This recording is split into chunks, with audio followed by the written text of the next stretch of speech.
Yo, assalamualaikum baringol on talam sehu kal bismillah yudi perlai banta babi tenelungo September karotil tanin sabo 13th of September 2021 exactly 1900 hours in the UK. It should be 2000 hours in Europe, and it should be 1800 hours in the Gambia right now.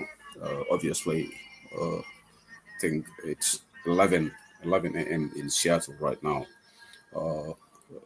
9 p.m. in Doha in Middle East. Bal Bismillah, a political perspective, so program also, organizational platform also, Monday's edition of political perspective. So, Kalbe Bismillah, Kal Tempo Baki, Kal Jay, Kal Faliko. Welcome to this Monday's edition of political perspective. So, thank you to those people who have logged on and those that will be logging on later. I'll be thankful about it for your continued support to this platform. Algala wati ko malmenta kana kanyin platform o singenkia in a participatory process where they can engage in an interactive session. Baltintola wala bake. The program of that la komenka that in America duanyini Mario Bolotu Bifalamena this 2-hour plus program of the Banta Basic Kumoti me alonko c'est nafa kumol fojang pati wala nafa Gambia banko la nafa do kilinkili na la nafa c'est la sen ne tenkan bi fanan kana kuma fojang me yalan ka c'est masibo somonam c'est tinyaro somonam in that vein kaduan tolfan kilinkili la man c'est na jara kende al tumbula insume mo tumbul ba kute kala lo dunia kono ni man jara kende ya soto jara kende ya tulam it's very important as long as hada mo be balori ni jato man kende te ku nola so it is very important to know mel ma soto fana man sitala si jara kende de la me dola 70 fol fana ala man ne man ka for kala betamin te je kare la ala ma alay application modela ala jumbol ka farele e banko sumendi la na banko fana nga dual kaira balaji anin tenko ni nyatota anin na masakonda sobe was to Gambia so that Gambia can get out of this quagmire men kono right now very confusing situation very confused situation rather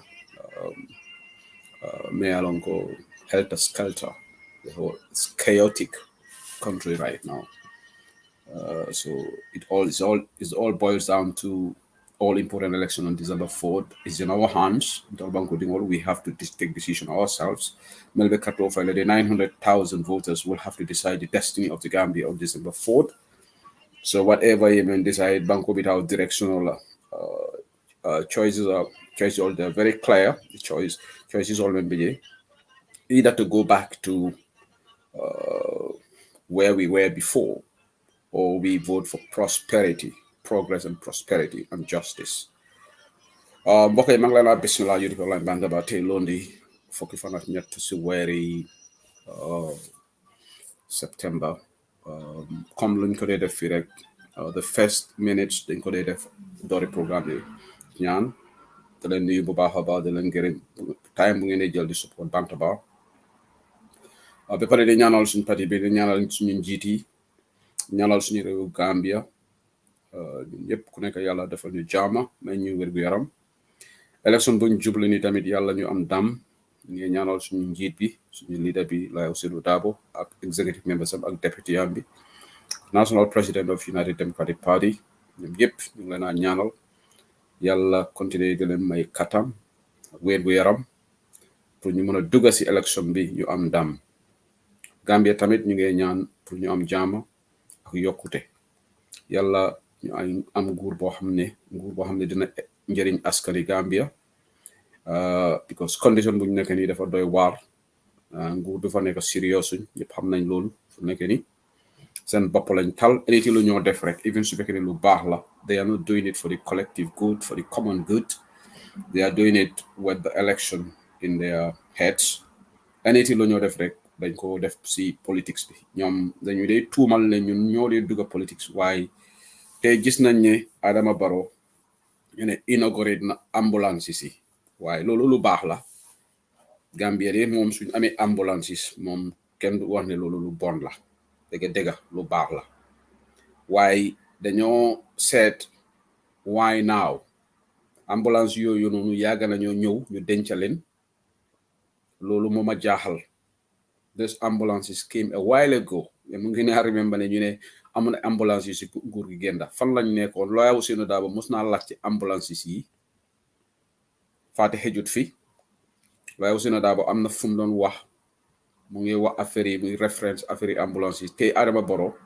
génne na ambulance yi because mu ngi war a dem too so loolu la moo use pour nax Gambien si ne gisuloo jënd naa leen ambulance fii nag yafi naxante moo fi gee ñoo neene wala banta jang toña ni man sekunda ambulance ul sang banko din kendo be ngata kontan la wala it doesn't matter feka NPP la support feka Adama Barrow la support febe GDC le febe APRC le febe NRP le febe UDP le febe GMC le or Citizen Alliance or DOI mbe nyanta kontan la wala because wo ambulance be banko di mo bele na fala ni be mo blandiro ambulance ko no ite nyinen kale la party affiliation la ya fo ite be party jumale ike jibele ni sulata banko dimo bele nyanta na fasul ambulance what is a very positive move but membe senator fa senator wala nyenti ko ni ambulance lu metal na la le muna na man sakunda ye mabo kabri sign.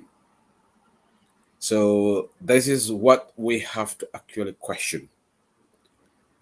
Ya ke politique rangoleti anu fontol falango fo molie wala na nindi am tariki control kuku se complain well ni effendin na be complain na men na be complain na la ambulance sol natale wati jang a meta de malo ye mabo dami bile ngaje manasi kata tola ikata ta ambulance sol le fananta ke inaugurate. Yes, customer system and numero minao tele is a question. Ambulance ole soto l'hôpital will be in dilapidated situation. Wolonga banjul l'hôpital o jela musolka ila maternity wing. Mole a video je kamolu be damin douche bi fam neka toilet bi. Wow, dega Gambia ñun dañ am problem. Why bentay angale lu ñu wax half a loaf is better than none. Ambulance is ñew taxu ñew lolu taxut condition of the hospitals improve. So it's better at least ambulance in a. So I think in a way there's a bit of positivity from that because more than nyak ambulance because ambulance we super negotiate little hospitals. Yes, hospitals need to be augmented. Why didn't you see what time you know? Mbari wala la baraka baraka mina duna kacha kono kulunga kacha soto janne menketa Omar Amadou Diallo la koti ngala ko fo janne ngaje bi kibarol yafo menketa ngaje King FM yake ko standard newspaper la ngaje moli abel headline news holto oje dal oje kaydu oje man jobos oje kan ay Gambia malundi bakele wala na bin contente baake ngamera atol men ka King FM la news la moy ali point newspaper la editorial la moy wala nga safiro ko Facebook to be ko dega journalist kendol be Gambia le hani sign yalo ñu fufulelu wala ka kendol tokuya wa amna ay ben journalist yo xamni Gambia dega ñom they are fit to be called journalist ñu ngi def sen liggéey waaye sen hard work bi sen liggéey bu baax bi say ñu loud mouth si ñoo xamni ay saasale ak utkati xaalis lañ ñom in fact they are not journalists munuñ sen liggéey journalist dañ mbubo journalist rek may munuñ duñ journalist ñom ñoo de wax ñom ñoo tax ñu bari ñu wone wa journalist yi Gambia journalist wa amna ay ben journalist ñu ngi remember dem si yalla Dayda Haydara moma Pap Sen ñom ñoy editor si The Point newspaper time bobu no Yaya Jammeh mu fa won and dem si yalla Dayda Haydara daf daan binda good morning Mr. President editorial moy newspaper dañ di am column bo xamne editors yi dañ dé wax sen xelaat. That's the meaning of editorial. Lolo dafa am ben say fi Europe musna laccé pa budu bojan da journalist def di advice man ko do wax ne journalist dañ di advice newspaper si dañ di bind editorial lolu moy advice. So lolu day wax ne journalist sen liggéey du advice lolu du dégga. All right. Okay. So ñu ngi Point newspaper ila diamo ma play la legend bari jandi mbeta continue la rek. Let's listen to this advertisement from UDP and then we can continue to have the program. Maromu UDP andi i manifesto launch boy dangi teke ken sabudang owa kodo nanti UDP ogana masakuna mutu oga hiberu tiriri jamane lo munda ken sabudang owa hasu yagana sukuta on the 18 owa jamane le musumu monso teni kuran kama na daga no angana daga no owa ko na hadang nanti oga hibe boy na hawure nanti ogana jamane ke wutu ken dine healthy nga karang education karang agriculture karang ken do fishing ado pinu tana so ken nga sabu ya ola pia ona khibaron su koradi anyina sabu de maram ken palle owa hasu ya nanti khanari kata sukuda ona khibar ko so kara khanawari.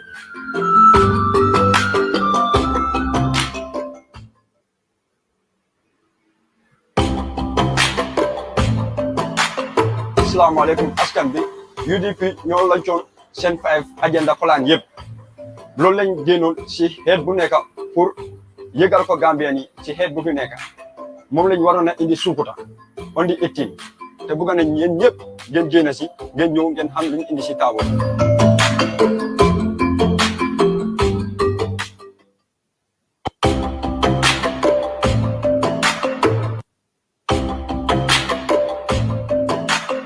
Olin numbers beti manjaku UDP a pichan manifesto konchi manifesto chun koin nasi bengal barom buka lempur tiu chak uchi kompusian bayang kepusian tika guti kata ki kambiking to ko mutando chi nasi bu pari baron buka lentu lu chak ti kara urase nasi kejipana tiu chak ti kubos nja Gambia uchi manjaku ufule ondinga ujakin usirir kara raso chi barek buka tawinja koim nasi Ulcium lesi bu pican urbu kaga kaguti kata ki kambe baganyar ulim lesu pusien kalempna so wuli batun koy kanjay rally uci buju di ucaki kanjay Sukuta di koliya ke Sukuta so umuta ci baba ko je tingunu taje ni ngunu 18 to tingunu taje ne kwaseti flipping cheping karani nyana ci na pare ruburin ci rek jam sak bi kmatir buju ko me ko emnasi UDP a pari plem ci Gambia ti uci baganyar ko guti kata ki Gambia ken koy a ci buju kemnasi ko ci very important ka solo makarani ci ko bi kmatir do mambare ni di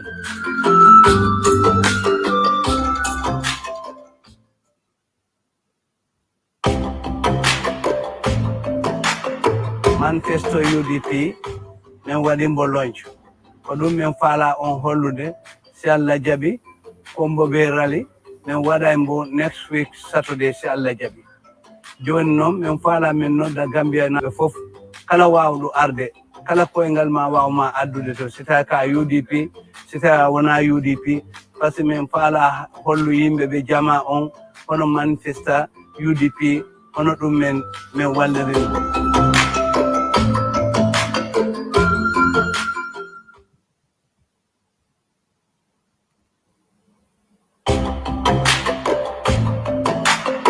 maromu UDP andi i manifesto launch koy dangi teke ken sabudang owa kodo nanti UDP ogana masa kuna mutu oga hiberu tiriri jamane lomunda ken sabudang owa hasu yagana Sukuta on the 18 owa jamane le musumu manso teri kuran kamana daga no angana daga no owa ko na hadang nanti oga hibe boyna hawure nanti ogana jamane ke wutu ken dini healthy nga karang education karang agriculture karang ken do fishing ado pinu tara so ken ga sabu ngero ola fi ona khibarun su koradi ajina sabu de maram ken palle o wa hasu ya nante khanari kata Sukuta ona khibar ko so kara khanawari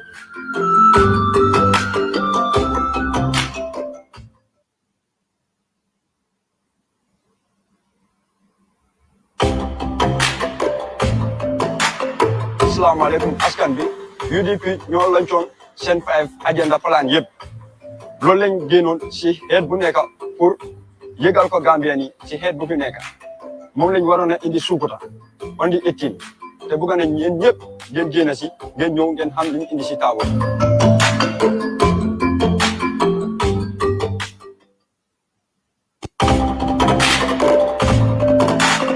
asalaamaaleykum askan bi UDP a piccan manifesto konchi manifesto chun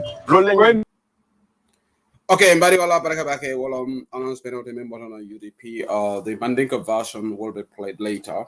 Ala baraka bake I'll be like a UDP online bantabala. You know, announcement of the member on the UDP media committee. Katandiko ni rally ba men yanta kala kombo Sukuta ni sibitu nala kafuni ni kamol bela fula kamo sarawle kamo manja kamo surwa kamo ni Mandinka kamo.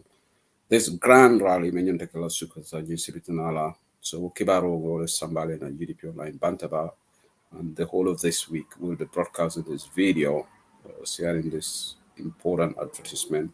At that rally, Common Party leader of Nyaming, UDP manifesto will be launched like Jele Sukuta ka Jabakesero Water Mori. UDP Fanna Tani War of 16 sectoral policies. Nyalango will be a manifesto kono. Fanal Meyalango Pruka Banco Samanyatos. Sidula Tanning War of 16 sectoral policies in the manifesto. On the top of it is the youth only bit number 1 because the manifesto read pour Gambia transform into a vibrant youthful population. Ka funding ke wol mako e segment ya. Meduna will call later in the program. Just talking about today, I'm going to talk about 2 sectors. All the 16 sectors, every program from now onwards, mediamla UDP manifesto Tanning Woro, the Kara explain the Bantabala Janga, explain medical explain Suwakamala, all the 16 policies. We will do that from today. Today I will talk about 2 policies: youths and agriculture, nutrition, and food security. Obe na manifesto kono le mediamlo farnala. And the program will be recorded WhatsApp proke jangjam program mo jama sa mo bawon be campaign wato le kono da be kala wato wadu baroteng. No, we have to tell the Gambians dol fana be mo kala ni UDP man sekunda ta. So be kare nyim program will use lale na segmenta je me alon ko it would strictly devoted to UDP la manifesto and in 5-point agenda. So bimba datila be fanna fulale kachala funding wala karola and in seno bonda and in food security, nutrition and food security me alam ko UDP la jim buku ba kono ga ko manifesto. So ni sibitina la diamo be datila kombo sukuta where manifesto be explain na jeni rally ba me alam ko kala ji. So stay tuned and listen to that before this program ends. We will talk about that. I will start today with funding kewolu. Lumay Dorete program bi see in the middle of the program then switch away from Adam Barrow ñu dugga ci cëri UDP pour ñu mëna explain lan moy UDP manifesto bi bo xamné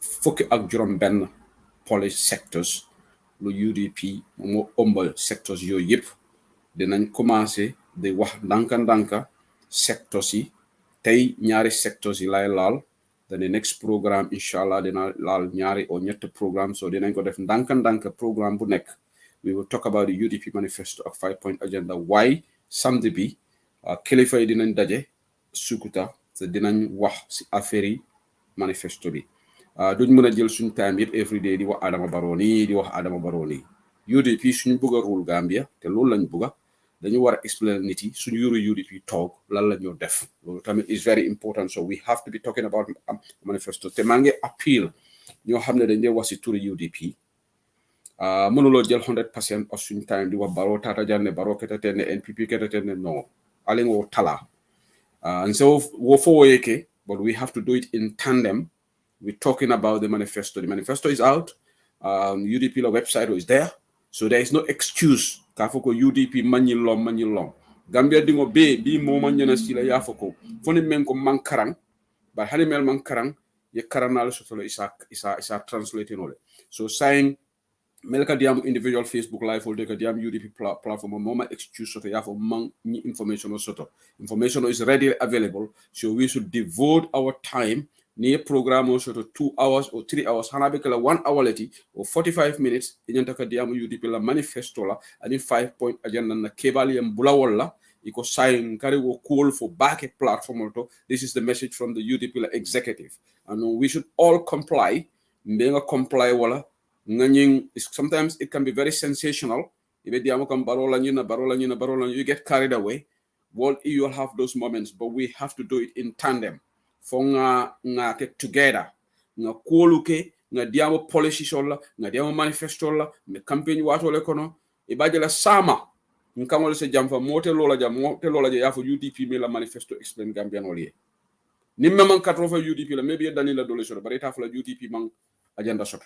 ngamero ko be landila nimme ma fa UDP to man be bakela konnante yala kama wala te dalila do soto ha bari ka fo ko UDP man manifesto soto wax bobu non dinañ ko daj so inshallah tay dina doore ñaari sectors yoyu nonu tay ci programme bi way bala ñu dugg ci lolu we'll do the segment 1 nga lo ne ko Gambia la jamfa la president ay bango ay Gambia bulale ay sore Banjul bulale bi across the kata banko be yayola bi fo Sidi Njay be siral official kono Kibaro Futata Majan Sidi Njai was there. We prepare can cross. So Adamakata Akaka constitutionally mandated meet the people's store. But in Alonga Bebekala political. Haniman Union in Kawala. dia mol membe kala je UDP bi da wala gara wala la je ka UDP has ka UDP doya ite kuma follow dulato na man ka UDP ko take this to the bank tobe kabrin ya dati fo jani be futala banjul abebe kala UDP quality abebe kala UDP against soldi banku dingolu meliato lu nafa ni be wo fola ate 10% fongo sila 90% abebe kala UDP gara walol. So take this to the bank and write it in your diary. Kontelenga nyim fojang, I'm making this projection on Bantaba. Nyin to me yalon ko ya dati teng kuma kuntangul drone be folaji bankola nafate folaji ita fola moli jata kendala bundala abebe kala campagne ramolti bari ntolu ngolon already so kuman jahali. All right, so let's move on. Lafita information on men CLA jang ñim election o comme UDP la manifesto fo ngabe safari ñami me alon ko secretary general party leader le ni tada safari ja ko ñi election o mo referendum leti between ñaton ko mel lafita ala fita ñaton ko yakela because of agreeditale a incompetentale aning ka leave large ka bangola kurobe pasar aning man sekunda sobe o soben. This is a referendum. Gambino leba decide le bitanin parliament. Sain kobe tala nyatore. Nga diamo dati bi ka point newspaper tento. A metele namana ni editorial sifal moy Gambia. So me yo safimba mari tento lo bak. Journalist ya kumaya tabake. Journalism is not child's play. Wala na mobe man nyana dumna ji. Point newspaper bi ya diamo menke ngala moy King FM. Jiso sumaya tabake ko dega Gambia din kendo do sototale. Ye diamo le ke me alon ko ye Adama Barrow advice ye coming any alliance menke nani APRC. Andung kunung aliari membalen tata ndiamo ta Fatima Jakomba Jabila re-enter Gambia kunu ye programme ke je Yunus Haidara be jani Lamin S Demba ni malon ke dolom okay ofo iko independent lo man ngani yobu kama ba teka NPP le support nga ho Fatima Jakomba Jabila nga commande la bi yalante mo na photo sorry mfon le ka sor because nte at the beginning of the program malam okay o membe diam kari enter malam fale kunum program ma to fo ngolom fo jabi konton lo ba malo aka supposedly atemu independently but anata NPP le fasa because ikaja diam nyato le yalo ngani yobu kama but ay kumal le fo je man te fo mo kalam da because danon ba respond na kunum yalo ngambi al nga chahano bula ale nga tilimbal ya bula ale nga tawonte ya bula ale nga nyin ka bala nyin tajirenta ya in terms of ite balafa sotola ale nga bula al kanal fanke janko atollo moda teresalti atolle balafa soto molie ha ale nga nyina kununa ale nga nyo forgive ite be bango menkan fo be Switzerland ne ba malo ni mo faaji suisolbe funtela ya foko al nga move on. This gentleman who program yesterday, I wish not a full name long. Yalong, ni mo sifa le banko tinya. I control ka kamfale, mo man kamfa. Yalong ku dimindi ngona be kekang lami SDM ba control ka kamfale. Bari yalong dunia yalong ne Adama Barrow lin tolu jumale ka kamfa. Because Adama Barrow le tata fode danjo verbally assault for apology ke. Mona bula wala kamfa tale. Ntolu we will express our views in a very frank way. In a very serious way. So ni momo yo misconstrue ko we are angry. So be it. That's your bread and butter. That's not my issue. How you perceive me is your damn problem. It's not of my business. This is how I speak. I have been speaking like this, Kabembe Freedom, and I will continue to speak like this. But I am not disgruntled. I am disappointed. I am unhappy with what is happening in my country. Neo adjectives will use your spot on. But I am nowhere near being disgruntled. Okay, Tunko be call came from Gambia, I don't know. Tunko me banta balede. Yeah, I'm live le banta ba be nyadi. Yeah, be nyadi cool be. Alhamdulillah, be live le. Yeah, thank you so much. I love to contribute that demanding. Acha, go ahead, John. Then so continue the analysis. Go ahead, you go. Yeah, ibe dami lofta diamo kela wolto an ngalon ko membe tama kan jam mo be alon nan oje jallo e kumo fana fo mol be amoy Ha. so ibe topic ko men do lan lafta diamo la domandi woto Ha. Kafo alinga yamfu nyoma yamfu jannibe yamfu la moma aka fenne kela follow aya admit ko ay fenne ke Tonya. la ina yamfu ma fote tonya so ya jamme na la molu ma admit moli ko comme ye fenne ke me ya lon ko nyanta yamfu nole ma fo mel tada yaralti them and they apologize. Yeah, ela volume katale up and down to go. But Yaya Jamme Okay, you're back. The main man, Yaya Jamme did not still tell Gambians whether Molia alleged na wala ke wala.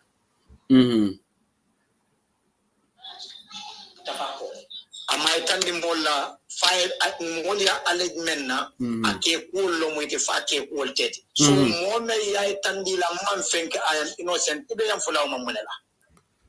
Ajahlo warsale. So the utterances, they are very, very, very, very divisive, very arrogant. A better firing content, a better firing hatred, a better firing provocation. Yeah. Gambia most of those countries, civil uprisings like it out, civil war like it out, Melialon reconciliation, Ketawolto Barifana, Lua Tamata Dul Tema.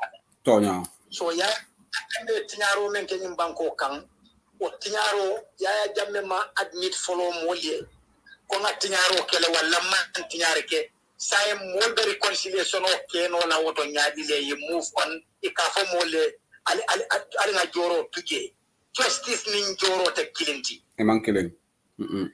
Justice Canal as a deterrent.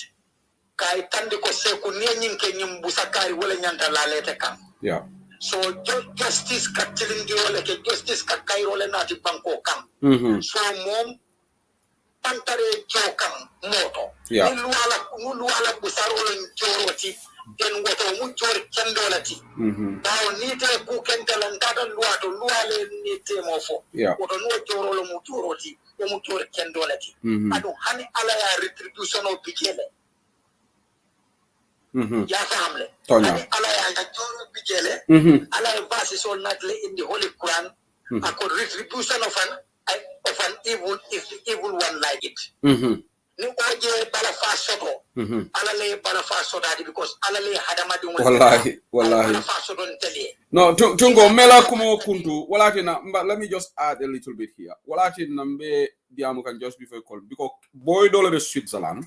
Kunu nabenda Fatima Janko Bank la programme auto ni Yunus Haidarani afaran be diam kay di same tone le ako mol men fatan tolte wol wulindi la no hanata Yaya Jammeh na kule kala wata no wole wulu yalla ñinon the most annoying irresponsible statement hadabati ngo mo yalla ko ite ko ni yete badingo fa ibe lola le yafoko ali ñi mari bulaje because hanali asamba kitiola watatna ngo modolo be kresole banta modo biye tawunte yale boda mo katara jam bring George Floyd ya fa America bring justice kete ngamaran tolu Gambian wol me yalon ko dolu mangi American citizen ti just mo fi ya mo be dunia fa has nothing to do with mo fi mo kendo be hani tubabol mo be content am nana yasena mona na teman si Switzerland aya foko ha George Floyd ita new murna nan ko tenke me ya fa ala bulaji ali nga tawunte ya bula nte I was because ala odia mo tunko nte ma moy nun tenu mba folay nun kulum programme oto andum nyimmo sifalu ike fango ke mo kendo leti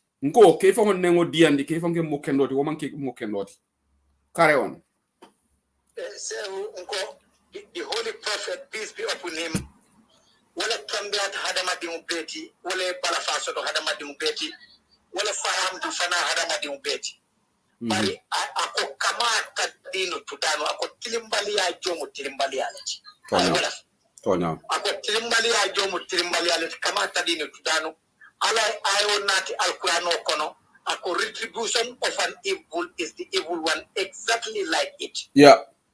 Ako ne mo tilimbali yake aliya busa tilimbali yana. Konya. Bari ay tilimbali yake mella ni si yanfu noho. Isi yanfu. So janni nyili mel ofen janni wonbe yanfu la moma nyane ka yanfu fanfu idala.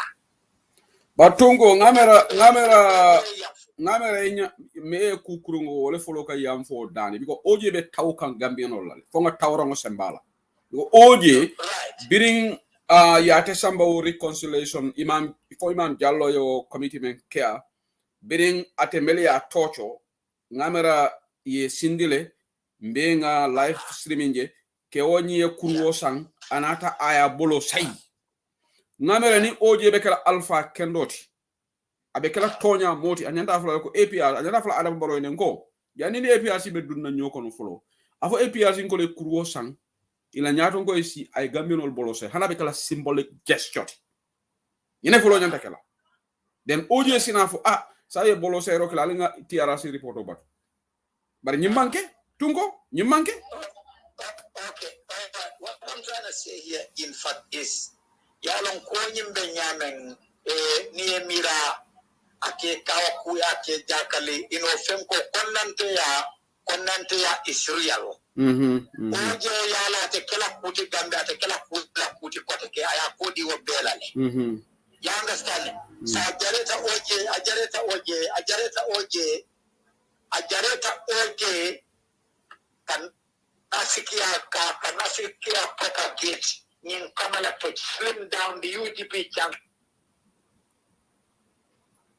So we need to start from only Aljoro tuje Joro Mambetea Alcana Fidinona in a math from only Alpha Fidinoma, memo Fidino boy Bankutin will can Menkata mol no mela bunkona ke arrest with his power. Ake sama ke castrate. Ake cho. Ake fa. Aka dingulu musol bondi kenyol koto. Ake bondi dingulu koto. Muna na wala tilimbali ya malang kena maer na ekemda dingul apologize. Altel ka fo mole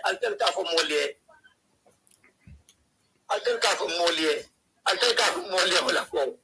Altel ka fo mole wala ko. Alinyanta yang fulale. Unless there is justice. That is in fact the most annoying statement that wala form statement wala kante for dibi wala na kunum biringa mo wokke oba fola even to be fair to the moderator akaine ko barabe dimi lale it is a memunyano mo but some people are just irresponsible. They can't be people ye mola molufa dolbi imalum fongo. They don't even know the circumstances in which their relatives were killed. They can see social media. Ikafoko wo Mario ntole men kala nyula wota na wole yalla wo fongo dimina warata wo comment. I think this gentleman needs some apology. Momo can you remarks if I nyanta ka victim ol bolo sai. Yeah. Anyway, Tungo la line or drop today. Somebody kicked Tungo off. I'm not taking calls right now. Please, Tunko is in Gambia and he's part of this platform. He's a contributor, an analyst. Well, tonight took his call, but please, Ali Batum phoning a line, you can have your say. I think somebody's calling from the US. I Tunko la connection or drop. The person is still calling, but I'm sorry, I will not take the call right now. Program online Tunko call. I think I've said this here a few times. You have to wait until the analysis is over, then we have the callers or segment, because otherwise program will be disjoint. If I take your call, then I'm obliged to take everybody's call. That's why I don't like to take call, because ningala call sika nin dudu sonko call sika nan dudu jawne call sika nan then tete pigla. I give preference to certain people, people like Jenaba Masi, akata biti call kono, so aka odd hours or less to the melan call, well, an occasionally in Katana call sika. But I crave your indulgence, callers. I know you have a lot to say, but allow the analysis to go on, and then we'll have a special segment for the callers to call in. This caller let Tungola line or drop. Tungola call dropped because Gambia internet connection is a lot to be desired. But I'm not going to belabor on this point too much, because yesterday I did a show on this. But Alinga Taunte Abula Gambianolo. Mo kanef yalon kende yabe daming. mo jama ke fanke mo kendol ti jang because ndi ala ntolla society do nyama ni mo di amte ko al ngam nyo balale ba he kari ka atam be wala na banko fon tinya tungo men vatol se bala fa soto katami man sa talala men tolda al mon bala fa soto katami man sa he's the most merciful bismillahir rahmanir rahim rahman the gracious the most merciful right wala na yo tosoto actually hinante yatan tolti million times but wo nyawonya ni moye mo fa misul ma yakono e ko ayta kitiola ya mari ni kitio yata mari is guilty anyanta ka fa ni moye mo la fengo suna e ko ni kitio amata ya bulo kuntu ngamra sharia nyuna o mo man satala la luwale so ite mari se tala siri nye fange mo kendoti iba fala mole ko i hanin tol nga ya jamme fa wala nga kuke ya jamata tino free o statement o dimi na wartal de my brother yo kumo mem fo kunum ni cité mira kola e victime ol nenne anda dama bu kanyum fode o je jallo ka fole NPP ngol le ke mira teng that my brother aka fanke ko he's neutral bari aka NPP la support and even animal the program kile be ya figure out kaka NPP la support why can't he come out and say I'm supporting NPP well you shouldn't be afraid but ntefa wala support NPP woman can tell a bread and butter victim ol la ko wonte I don't joke with it ni ajan tolu jamal dunta ni struggle kono because of tilimbali amembe ke kan Gambia ni selfish tanon wala mbesila Gambia le me bulata APRC noma e palace also to some of us got the opportunity I was part of the system nchatara no jele na nyaka si tilimbali abel ngatra ni ya jame tra cool buju baja la foni lumene ya jame boy dam fana nga jump si ko se Omar Faye wala yake o nyami namra se Omar Faye wala ke aya jame support janne atele APRC radio lo jam bare saim ping wala ni Lamin S Demba wol be kampu killing Lamin S Demba c'est Omar Faye APRC radio lo jane kantol kele ale AP NPP mu jam fantung wala na ndi amde control kam fatale ala fon kam fatale nte ay ke ales people wole memfo ali amoyle ali amoy point newspaper le wole memfo I will try to bring point newspaper analysis jam pour alia lamoy mone photo point newspaper B I think it's this one namira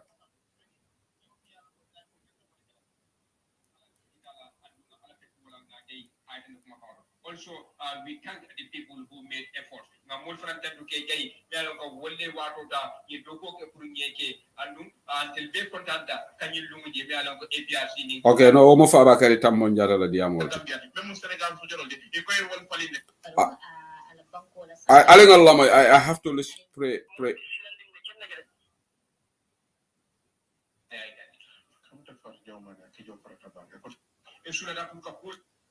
okay I will listen to that.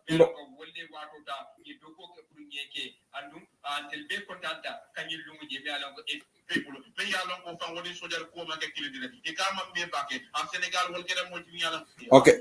Mbe particular segment ni la le.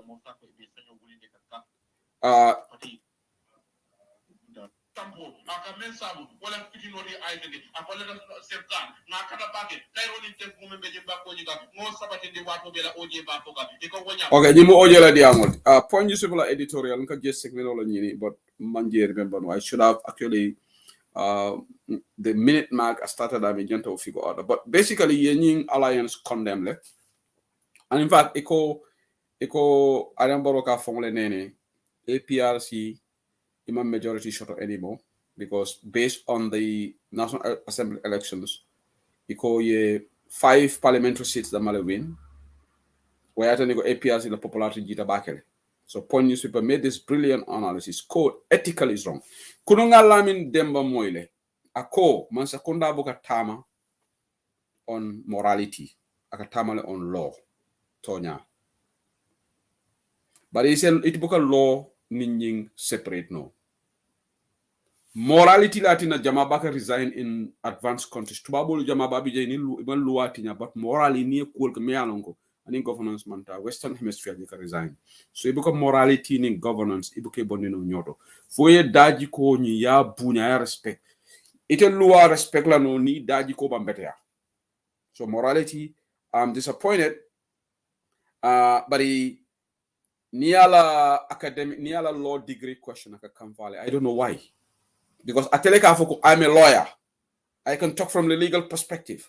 So if you open the floodgates, ibe panel kono, ikita ndemo loyalty. Itele fongola lawyer ya for my brother. Ndekata program I'm an economist. I'm a finance person. I just talk. But in the already I'm like, I am speaking from law perspective. I'm a lawyer. So when people challenge you, you like credentials, you get mad. I don't get it. You cannot be talking about telling people you are a lawyer when people say you like judgment, because most of the lawyers in Gambia, Woliani Alliance here question the is unethical. Most of the lawyers, the sober lawyers, so you cannot separate morality. Well, I'm not president lahido di promise all di. It's not based on law. Well, I think 3-year mandate was based on morality. So you become morality bondino. But these people, among consensus, just like their leader. A leader, Ateo Abesila Nimpala Soto, or that's what he cares. Everything he doesn't care. So thank you so much, Point Newspaper. Niatara.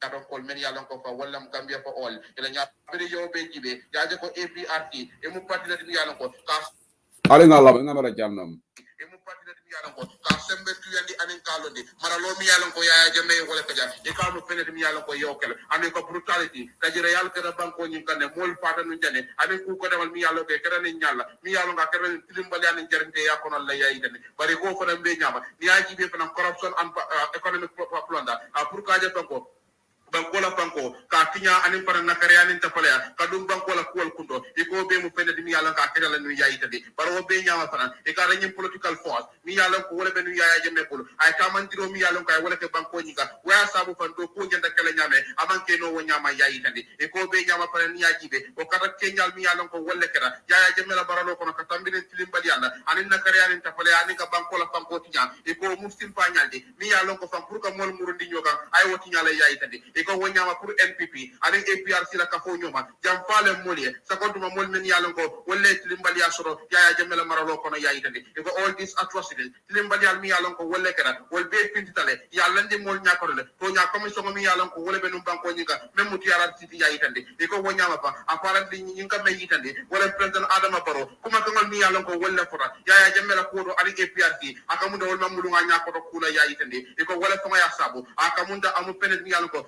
president Adama Barrow aba sulare menna wala meya be nyamuta wala ndizamba karoti nyana be ganyeno la banko nyi kanyame Gambia ko all ba foka e ko waya sabu a president Adama Barrow amu moyti mi yalon ko fa nyanda ka hakilo bulande ka tay ko kabri ba tombona 2016 amu moyti mi yalon ko fa ya tombon dalilo men kama wala tajirea anin tilimbalia.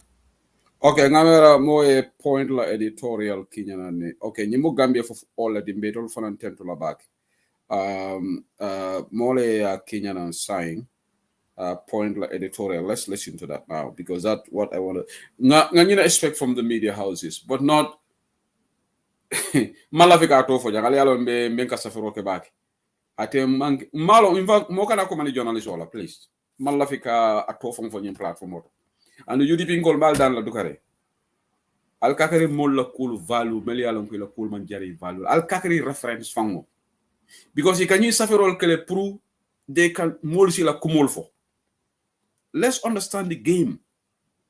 Let's understand the game. Ninge fema fema UDP isinaw. Jaleba ko yate hay UDP and njane sande I suffer because I alone ko albala screenshot talala yasia. Make these people irrelevant. Do you see me even talk about them? Because when you talk about them, you are giving them unnecessary attention. That's how I see it. That man, that person is not a journalist. Katara news karam platform auto aninka ke journalist oti manki kilingoti. Nda manga journalist oti. I can analyze with no arrogance. I can write a much more. I can construct the news outlet news thing better. Don't be jeni be several of them. Ibuke like several for understand. But they try to draw attention to UDP attack. Ale alinya kasila. Ni asafi ala read rek ale move on. Wala dewe yata nyina. yalo nyimo sifal silence is golden ngani fo UDP ngole silence is golden na aje ko na fen safe mo bukala kuma fo avec règle la bari di mo aba safe kan di mo alba screenshot la alba share alba tontu la alba dangula rek aba fen kala wol man journalisti they are just anchors kasi platform auto journalist walin kaka journalism fananta on the value gambia no tariya da kamo kuma ni journalist la the late day da haidara wol pap shin wol mu journalist wol leti pamodu boja wol melan ke kata investigation wol malagen la ni wol mu journalist wol leti mustafa ke dabo wol mu journalist wol leti siri boja junior wol mu journalist wol leti bay ñun dol wol mu fek wala de fa fi sani fa kawoku because it will come we can do it kamo kumandi tem ke fenke ka safaro ke wala woman journalist ya di mola kamo woman ka journalism ti ndeka mol interview la bo fo len ka journalist oti woman ka journalist wandi fa se mol invite no la ay mol interview woman ko wandi fa ka journalist that's the easiest thing that anybody can do bari ndol gambia molom ndol le fanan ka mol futandi kuute man futa dame numéro e ko kare mu journalist oti ala stop kay kumandi journalist wol mo imanki journalist intele nga fo they are not journalists point lañu editorial wala journalist wolti imagine being ye ku jibe me alon ka sina banko mantora ye ku haynana wala ñu alliance and let me make something clear here because NPP ko lañu full hardiness I control silata ñu alliance and se wuse dile man silala let me make it clear albe menke ka wala ronta wala namba fokan because ite ko kafo memmu kafoti me alon go le dictator system bentu ya Gambia ite na si bini wolbe banko yaayla ine kalo what does that make you mobile kono me alon ko ala audio nga pleja na ko ya jemme nyanta feño debelale nyanta mutala ya soron di abe NPP la executive ala audio nga se jam bari wo biwo be kala nyaadi wala na bring point newspaper nata ala nga lamay point newspaper editorial la APRC la kafo nyoma kada ka adang hansa ko coalition killing point newspaper diamu kuma kama ka ko Mr. Good morning Mr. President idiamu da NPP and APRC yalo ñu good morning Mr. President day da haydara ka ñu ne kenu wodo ma ka kumol fo ya jame wollon journalist wolti image ya jame ya fa ala ma ne mani ko farkela wala ya jame jongolal ki ya fa because woto mo nay kuje memman betia ñi non journalist yaati bari journalist men ka dende man sakundala ite man la fi do ko kala ite tra dende ni man sakundala drong ite man ka journalist ite tra dende ring Abubakar Jawara la Abubakar Jawara be han outsol dile la Abubakar Jawara le kete diamundi ite man ka journalist why in fact you are doing a disservice to the Gambian people so momo ya lonko you are doing a disservice to Gambian people ali kakari lo kumol fo e nanata accept la ko Abubakar Jawara ka ko le dila bari Gambia do yatale and yi mari la action le ka tinna mol ka rumo men spread to nyalo bi malagen jumale ba fo la Abubakar Jawara ka ko le dila Mustafa ke dabo jumale ba fo la ko UDP e malagen bribe ni UDP e ku ke memman batia Mustafa ke dabo ba sa felal aman sila UDP la aman sila parti la Gambia because independent pa Modou Boja ka UDP criticize fo wato do la ni UDP support sol kangol ka wali because UDP ma sam mo buka ko di ala UDP ka bribe UDP member sol kam ne ko lon kala so jibe ka sembentu ya bari UDP jumal be la je kon tanga pa Modou Boja sanne ka mo support ani ka mo sang iman kili comme bantaba ni la taje ko bi la fita bantaba ma ko ilal that doesn't mean be bantaba sannale and it doesn't mean that ni kukurun ke sama bantaba ta fola so ni momo ka pam sous radio donate doesn't mean that sama ni kukurun ko sous radio ta fola bari de mo journalist oti te katula kara kilin ne fola doron yete sanne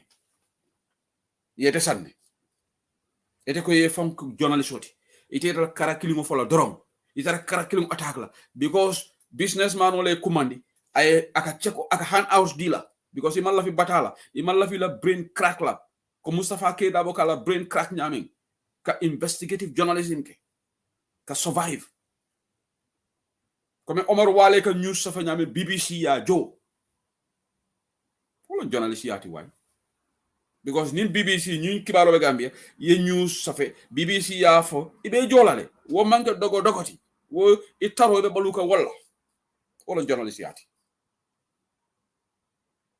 bari Gambia futata wato menna ñin predicament fongol len fo futa je bawon to lenga ñi ñaato nga sifa ke ñaato ay banko be polarized foroya manke mbani mfaye ke foroti me wo meke foroti sa yaay ak sa papa ñu nekk gor taxut na yow da nga nekk gor si jikko la si yow am na ñoo xam ne seen parents yi gor lañ gor pire waaye ñoom duñ gor pour nga nekk gor it's not something da nga ko dee inherit nit sa looks sa appearance maybe sa voice or any other features mun nga ko inherit from your parents sa physical structure sa intelligence mun nga ko inherit waaye jikko déedéet loolu tax mun ngaa gis ilimaan mu jur doom boo xam ne dafa dem jaay drogue te papaam nekk nit ku yiw wala yaayam nekk nit ku yiw Gambiano foro yaabe tumaranke yakanna banko kan say wolem futande ni situation to be damen bi wala na NPP lota wala na le foro lu je melialon ko kigera mba to fola jane kigera membe Holland kigera mu foro lati de muna nan ko forolom kigera be no struggle kono la ka di automa ka jidi si le support alota la banko yenne kigera man ka ñin sign na la diamol te melbe NPP de sign na la diamol ngelon ne struggle kono mel ka diamunu mel ka online radio call ngelon ne ñunu même bebe NPP sign killing wala lenke to moy biri ya jame biji alka ñunu me yalon ko de adi loudest ito laka commentol sofe biri ya jame biji mo bokay diam ko moy and woto mo fatu radio biji le gayna ko biji diaspora biji freedom biji alka jumala je ka call ke woto moy ka diam bari sa ito le amere ko ito le Gambia kanu moldi programme na te se call ke ba fa UDP ngol discord mana na woto mo biri ya jame be mo fala mo bokal la voice moy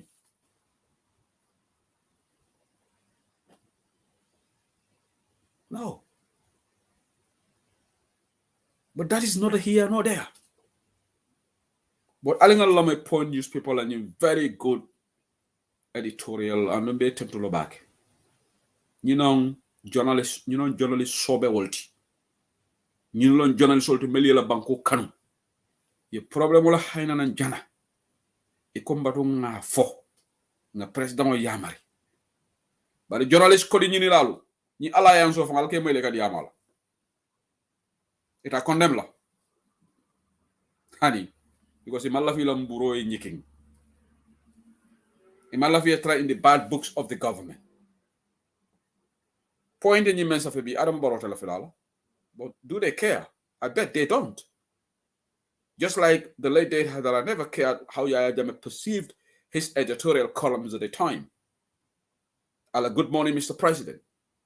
That landed him into trouble. It cost him his life. But then, Nayajibe, in retrospect, the family, every Gambian is proud of him today. Because our legacy can no label akoma. Alinga lama point newspaper la. Sila alliance la wala la kafo nyoma bibe diamu la pointe savero ke ko Mr. President wala president nge kumandi ani September karo kono tilifula 2021 ikumata eko ila NPP ani APRC patio mi alon ko former president Jammele ad form nyimbanko kan ikale MOU sign memorandum of understanding di kambion ikale o sign bari NPP la deputy spokesperson mi alon ko kapay Sidi Njai abalanda kumodo la wala kuma kamodo la mi alon ko abe janjandi social media damento alon ko fan ya fo ko MOU ni ya fo ko MOU ni memorandum of understanding di abe yaji abe kul ko no ko ya jamme e nyanta amnesty wala nyanta yam fo lamale na ay muru nam banko kanja andu nyanta la asset wonda asoro fengo be nyanta muru lamale e ko sidi jaay o kul bayle ka fo kayto mi alon ko wala be janjandi social media o kul manke fendi mi alon ko kay kuma kendol wala kuma tonyal mi alon ka be kambe woni kono yatande kuma kanto Mr President idi amuda point be di am kan ako ite ka fo ila kuma kan kono ika ko suru akanto ila kuma jama ika fo je baro bugul ika fo je baro bugul lendem baro mala fi dibola na leer ay senia ika fo ila kuma kan kono o kamala ni ate ka fo ila kuma kan kono point lebe di am kan sande wodo bari amamme ifele information bill wala ko kibar janna la ko mi alon ko ay wala fudi pour kibaro kala mabo ko take nyimbanko ka wodo be kuma la bake NPP ani APRC ye kuma kan wala yemen sign ya janjandi banko be alon bari to koy malla fi kula mi alon ko dibomu ite fon ka fo la kul kono e ko baro bugul lendem baro malla fi dibola point ñu suba sabe e ko da kuma ta bake nyin kuma ta bake ko kundi ni atra abi ñu agreement kono wala be nyin camion kono ila pati woni APRC yemen sign woto ay findi pour bu jama ya lon wala mu tilim di ya tande kuma kan kono e ko electorate mul mi alon ko wala mu carte failati e sula da ka lon bake e sula da pour ka kole senia mi alon ko ni wala mu ni MOU di wala mu ni agreement di mu ni camion di mi alon ko watarte e ni nyim patema bari wala fa moti mi alon ko be carte faila woto ko kundi ni ata be dunna ite ni motema mi alon ko wala mu kodolti anyanda senia la bake pour ase makoy ila campagne la ya tande kuma kan do Mr President according to Afro Barometer biye diamuda ko Mr President Afro Barometer mi alon ko kiskir kafo mi alon ko abelori ya fo no komando mi alon ko lokun tambila e ko Gambia no ni ajirika mo jama bi je mi alon ko ila miro be fatare ne bari ko 70% be bi wol be la fere ya jameta kitiola ya fintindi la kisujiro kono e ko 73 wala 73% mul mi alon ko mo taworo kemo keme ni ajirika taworo wala ani saba wala fta ya jameta justice wala ay loi face ko la mi alon ko ay wala ke nyimbanko kan sanyi mo andi fula ala mararo andu nyanta kidin la letande kuma godo Mr President durini TRC sitin akode president e hakilo baka TRC la sitin mi alon ko defon la lon nyimbanko kanja kumul mi alon ko wolle findiraji ya sabatende ko mo keme fula mo tannani wiye wolle fa nyimbanko kanja mi alon ko ani loi manta ya jamela tanyi mo ani fula mararo dictator ya ayatende kuma godo 392 witness wala CDR mol membida mo kem saba mo tankoronto anim fula wolle tara TRC mi alan ko be diamuda ay bol kono fa modul fanam bi jema ko diamuda wolle fa mo faake nyimbanko kanja andi ko council membul wala former president Jammeh point ni super attendé Mr President for your political gain e ko de president mbafole ko pour na fa sur political la carola e ko la fa ni nya banko kanja wodo e nyanda TRC la recommendation oli TRC kuma kon men befo e nyanda implement lale ya sabatinde kanya sabat la nyame bari fan nyin karola fadla ma fawla TRC be la final report di lela Mr President yatande kuma kanto Jammeh's return to the Gambia will create instability because the victims will not let him free ya jamela muru nyin banko kanya abe tankumbali ale na fela banko kan bari miliyan ko wolle mantoro sura la maralo ko wol tabula la ay tawo nyamade aya safela kuma kanto APRC in 2016 presidential election ya hakilo bulandi e be yamu kan president wala hansande e ko ya jube APRC nyin karda fawo men tambira 2016 ye karda fawo men ke nyimbanko kanyang APRC karta men gagné wala APRC député karta fo men gagné adango do ata bage ni aje yube fan wala tin gambe dum be findida ye karta fay pour yaje me bonni nyimbanko kan dalilo mi adne ya bondi wala abuse of human right e kay hadama nyantol tinyajan ay mol fa nyimbanko kan mysterious disappearance of people hadama dum kay yeman kullo kono mo bukalo yeman ta nyame unlawful detention moli ke muda atay amantra luaka yita yemabo mo bukalo be dami e ka wati janta e be kasola e buka accessor wala ni loya buka nyoje e buka mosoro ila bari buke jeno wol be mu fendi mi an ko ya jamme akiyang abuse of power I sembo men banko dum ya diala I was sembo tinya sacking government officials without genuine reason aka mansa kundala do kulal bay atina atrafan amalandi dalila kan o be ka akokiyang misuse of government fund banko la nafulo aya be tinya nyala nyame ala ko manyinya ya tende kuma kawdo Gambian voted you in office Gambian la da carte of fight Mr President e be diam kam barole inside the point newspaper e ko Gambian la da carte of fight pour ka yemol la harama nyanto betan yimbanko kam human right yemol la balunya fali yimbanko kanja democracy be maral kendoti yana fi banko kan rule of law loi la maralo si sabati yimbanko kanja so signing of any MOU wo kamala e ko niata tebe kambe wo kambe be dunna ideni pati o tema me ala ko ye wolle bondi jang anyanda kala Gambian la interest ledi ya safe la kibarol to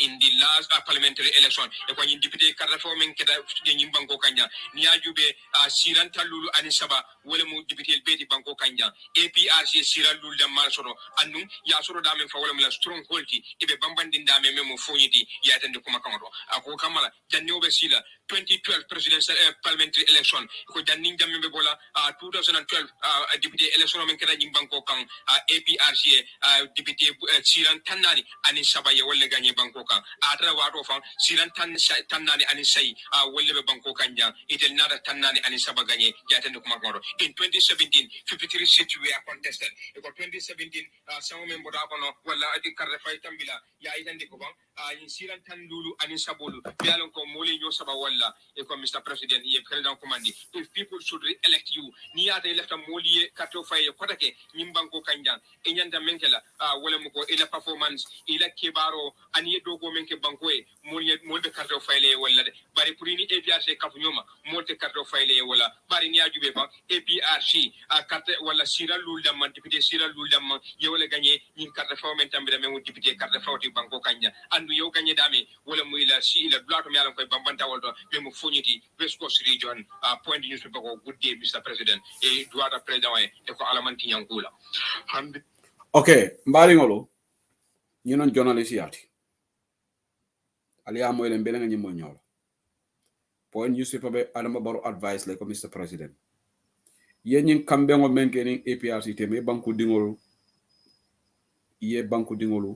ye jamfale banku dingol man kato fay ñina bari nata adama baro fan advice ko afro barometer ye kiskisi romenke banko kan iko 72% of Gambians e man kontani ñing comme ya jame mur non banko kan nanata iko ya jame ñata la justice bari ka haklo fana bulandi ko banku dingol man kato fay ñina de ye kato fay monela pour ye maral sendo sama na banko kan ila kamfa ya jamila tilimbali ala gross human rights violation wala na yete sindi so ite be molu murundula no nyaade yene wole tana kafukile fo wolo kete condition e ka banko condition bari ye kuma clean net fo jam fanan iko baro ite le lota jay ko baro bugut lendem na leer iko baro ka man lafi kula me alon ka man Sénéa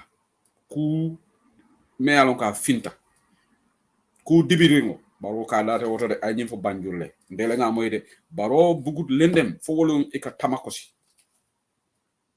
ge baro bugut lendem point news pa kay ko bari tele koy man la fi kula me alon ko bugut ay lendem soto bara felal la ñi agreement no men al ni APRC sa al ko alta fo la moli andi la dalilo e ka même fo moli ko dalila kuntamba after bring Adama Barole information bill access to information bill sign jam ya announce ko banko dingole right to like information of kalamuta ila fita menna femman nyana mabola molia celebrate dolia celebrate ntema celebrate de because ngala no ko they don't mean it lip service long bari mang amamme we are proven iko ikamunefo rambo wol kamunefo aning lamin demba wolu nini NPP molu iko bring coalition agreement o kajang 2016 coalition mel agreement o share with the public which is a blatant lie bring coalition la 3-year agreement okay in fact the media houses will command le coalition la commitment coalition leaders will big the nitty-gritty of comme Adama Baron avec nay maraloke coalition man sekunda la te mo bayla no naman coalition partners or commandi be kacha wolle man funti in public domain but the structure the general framework of the coalition agreement gamen no handle meme diaspora jango kalamta bari bi ñu lañu agreement no general structure le fongo man funti fenne man funti coalition o keta nyawnya wol yettiri ya ko president be sanje sabala kala adama barol be kala president momo tata primaries all the structure primary spec la nyamen up to adama barol nata win everything was in public domain e man fe mabo jede bari bi president me yalanko ako baro bugut lendem afela be jiko lendem kala mol man ta dulato ini ya ini NRP APRC la executive agreement no sign document o likta jang alko manke real document mbije mamba jik njay ako Yaya Jammeh la namantal agreement oto rambo funtita aya counter rambo ko mamba jik njay man tara negotiator kono so wote kuma folano nyinto in fact ako mamba jik njay nyantala question of withdrawal ale ha mamba jik njay la question of withdrawal de o yemen tan ko APRC wolle sembo soto nyulula anu munat ne sembo soto because Adam ale be desperate ring B APRC kuma faye abe sonnale because among hani ani UDP ta 1-to-1 election wala na ninga moy NPP ko le ko tolbe silari ne because ngalon ne ko election lose la jumala be silari because B UDP tolbe knowledge ni UDP mba silari mfana better la yaila molu normal coalition anu rambo ko ngama ko ngo programme to ko UDP approach le wo manke toñati na rambo evidence funtindi UDP letter men safe jumala ya call aya tofo it's too cheap kafo ko UDP approach le certainly momo me UDP me yete call amari tofo kare len call kare len safe letter because nga kalamta janne dudu jako UDP me approach kono ngolo fo programme to so ñunu ila kumolo katale variance so nying editorial is very good. 3-year agreement was the major policy document of the agreement, and it was even visible on the coalition poster. Barrow using the fingers to show that he will rule for 3 years. Thank you so much, Alaji Syria Fofana. So, Walatina, this is utterly nonsensical. Pour mo ka foko coalition o la kibaro mabole. Gambia karte faylalu. Ñu dé oté Gambia. Nañ leen xol suñ dëkka. Lay du yefi xaalis. Nañ leen jël yefi head si lii APRC ak Barrow def nañ alliance waaye ñu ngi lacc seen karta waaye waxuñ leen lan moo nekk si agreement boobu xanaa nit ku normal sax who would fall for that kon yow wéruloo yow am na lu la jot yow yaa ngi bëgg a ma sànni la dara comme UDP tey ñu ngi bëgg a Gambian ni sànni UDP bañoo wax Gambian si if we win the election su fekkee ne ñu dañ gagné then how we will rule Gambia loolu tax ñu génne suñu manifesto léegi because kenn du sànni warta sànni UDP su fekkee ne UDP parewut a génne manifesto bi ak 5-point agenda because wobe kala ku dibin ringoleti loolu dafa nekk lu lëndëm waaye yow nga def agreement ak dictator parti bi waa réew bi ñu ngi kaas ñëpp ñu ngi complain yow yaa ngi wax ne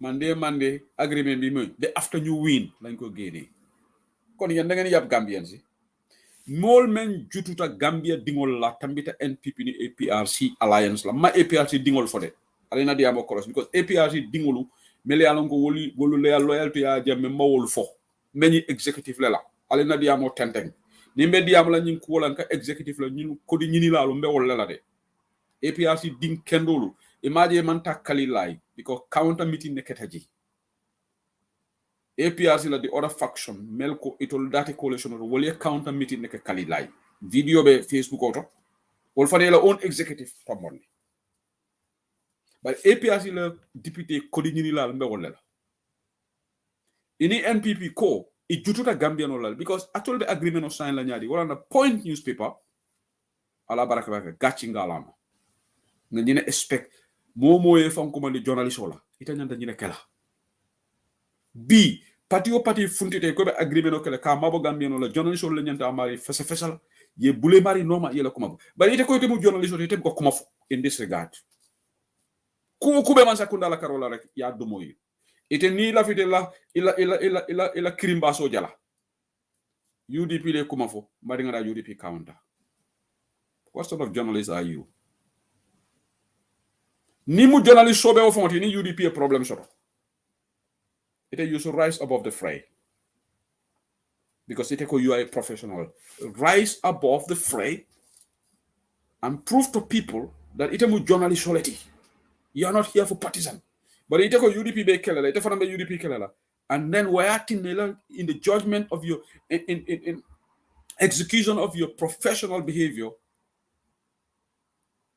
You are helter-skelter all over the place. And you try to act at a very mundane level. For Mobe Kaji Jikoto. You are destroying your career. Because UDP mu institution already. But it will career tina. Point newspaper la ati Gambia no bele nyontan damola. Alung point fanambe yamar like continue ni sifa hani ye kuje UDP what is GDC what Citizen Alliance. Let them scrutinize all political parties.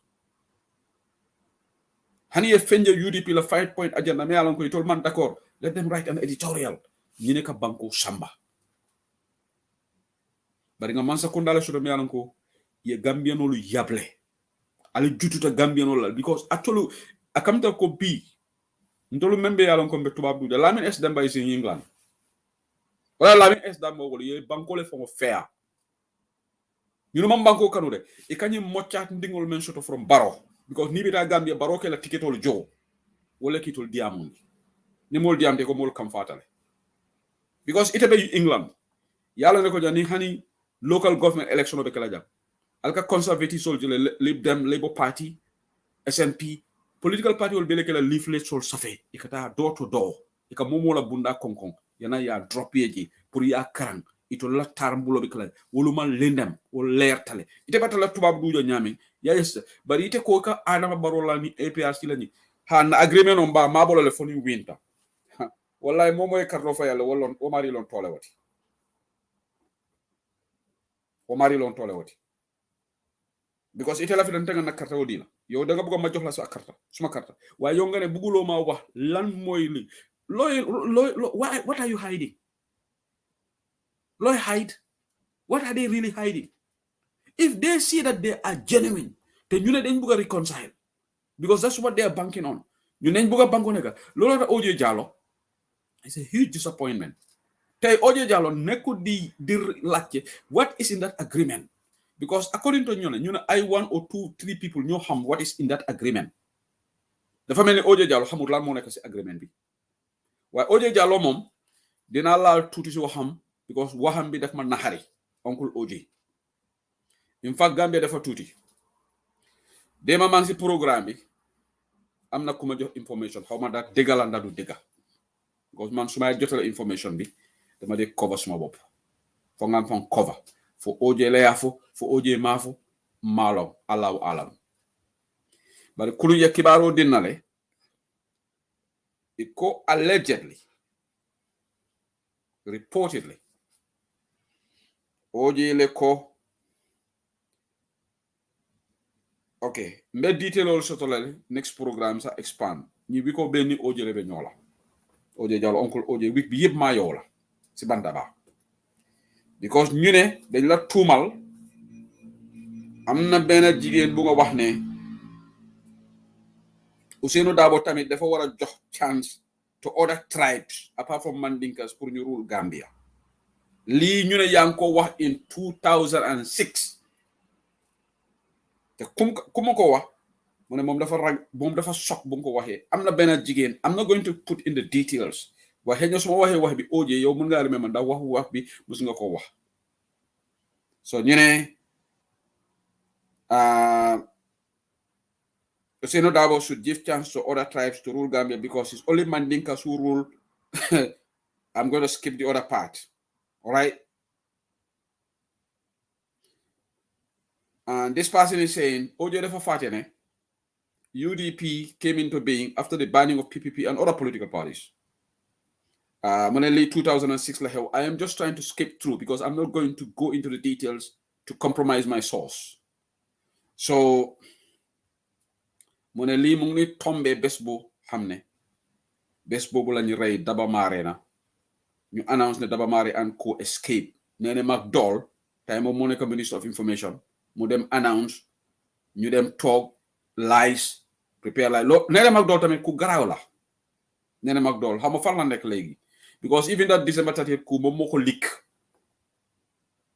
ñu bari xamuñ ko nee na McDowell was in America tey moom mu ngi wax ak ñu ma nekk si struggle bi looloo tax after that coup gis nga Gambia dafa bari ay opportunist man, I'm not validating, I'm not supporting forceful removal of anybody from office. I'm not supporting that December 38th. I am not going to condemn those people because they sacrificed their lives for a good cause because they were so fed up, they want to liberate our country. Man, boko ma sinyo hamle dama condemn ñu. Mo dene McDowell, tay bobu nonu mu ngi xawma Seattle la nek, xawma ban dekk la nek America. Fofu la nekkon bu ma amé problème ak Yaya Jammeh. Mom tam mu dem asylum. Boom leak that information time bobu la Yaya Jammeh appointed mu nekk foreign minister opportunistic dañ bari Gambia neene McDowell Gay xama mu ngi Gambia te dégg naa ne ñu ne Barrow tey dafa oote former ministers ak technocrats of the APRC government mu ne ñooñu indi seen CV tey ñu ne information boobu moo dem Banjul maa ngi toog fii ñu jox ma information bi ikaye former minister commander le melbe dokol APRC ko la civil sama bi ala fa palaso le dile la adama baro mo garaw rimba te na mana adama so na mbukal ka adama wala ne ko NPP ngol ko so nyim information on me about oje la nying amari ko abe mo information di la nale so mbe stop la jam bare nying kibaro na xomanda oje mo wax li nda oje waxul li way ma ngi la ñi li la ñi 2006 la so isan lo xamne somebody is accusing OJ of saying this not from me ñu ne OJ mo wax kàddu bi ndax boko wax ndax waxut ko allahu alam man waxuma ne déglu leen ma bu baax man Cheikh Ousseyn li waxut ne moom moo ko wax de because suma wax bi de dem just like trade minister bi mo waxe affaire am bi fii mu ñëw man maa wax li ma ne ko man waxuma loolu de ñu ne yaa ko wax itele yaa fo nte Cheikh Ousseyn li maa fo nte moo te nag kaburo dibit na lañ ñi nim fa nga wax ko moome mooy nin deba fola Adama Barrow corrupt al ka moy len ka fo allegedly nanata fola because Adama is corrupt nimba fola Adama is greedy nka fola Adama Barrow iko greedy tal Adama greedy tal nimba fola Adama is incompetent mboka fo iko Adama incompetent because ngala Adama is incompetent ningo Adama man Gambia kanon ta fola ko ha namira roto Adama nte ngalo lan tele jeroto Adama man Gambia kanon wo kanyunte any caveat put la around it. But if kibarol men did not about other people, it's up to the people million information or the lakira lori ngoni kitio baba atole tema atente made ndengam fan cover de aliya fo nyameng nka sata wala nyama anu bawo bri oje ba fola nte mantaraji. So I'm going to be very responsible here. Bari wala ni diamata molbe la kol kisikisala oje jallo e nyin diamo menke teng wax bu ñaaw la ak waaji nek Switzerland dem mu doon wax enta Gambia NPP supporter bobu nonu jaabi kunanko ila kumo ay ndimi la non kununde e be alkal fon ke mo kendoti o manke mo kenda jikati nin dimin nakata hadama dingol la ali la dimo long baral kana fo mole ko atelier ñine ke carré fo wole batina furewol wo furewol be wulila wo mo kuma dimin dim baleti kuma nastiri wala fam momo ka fo rek ite ila kenne ya ñanti fon questional akam dala goy wande dingo fa and in fact that will bring me to this topic funding ke waya fa bi Gambia what on Gambia sa fa Ablay Sane iko allegedly Yusufa Bojang ya fa aya so murol nalta da what on Gambia pejol bajala bi la nyinketa ba kote science a dangerous area 2 days ago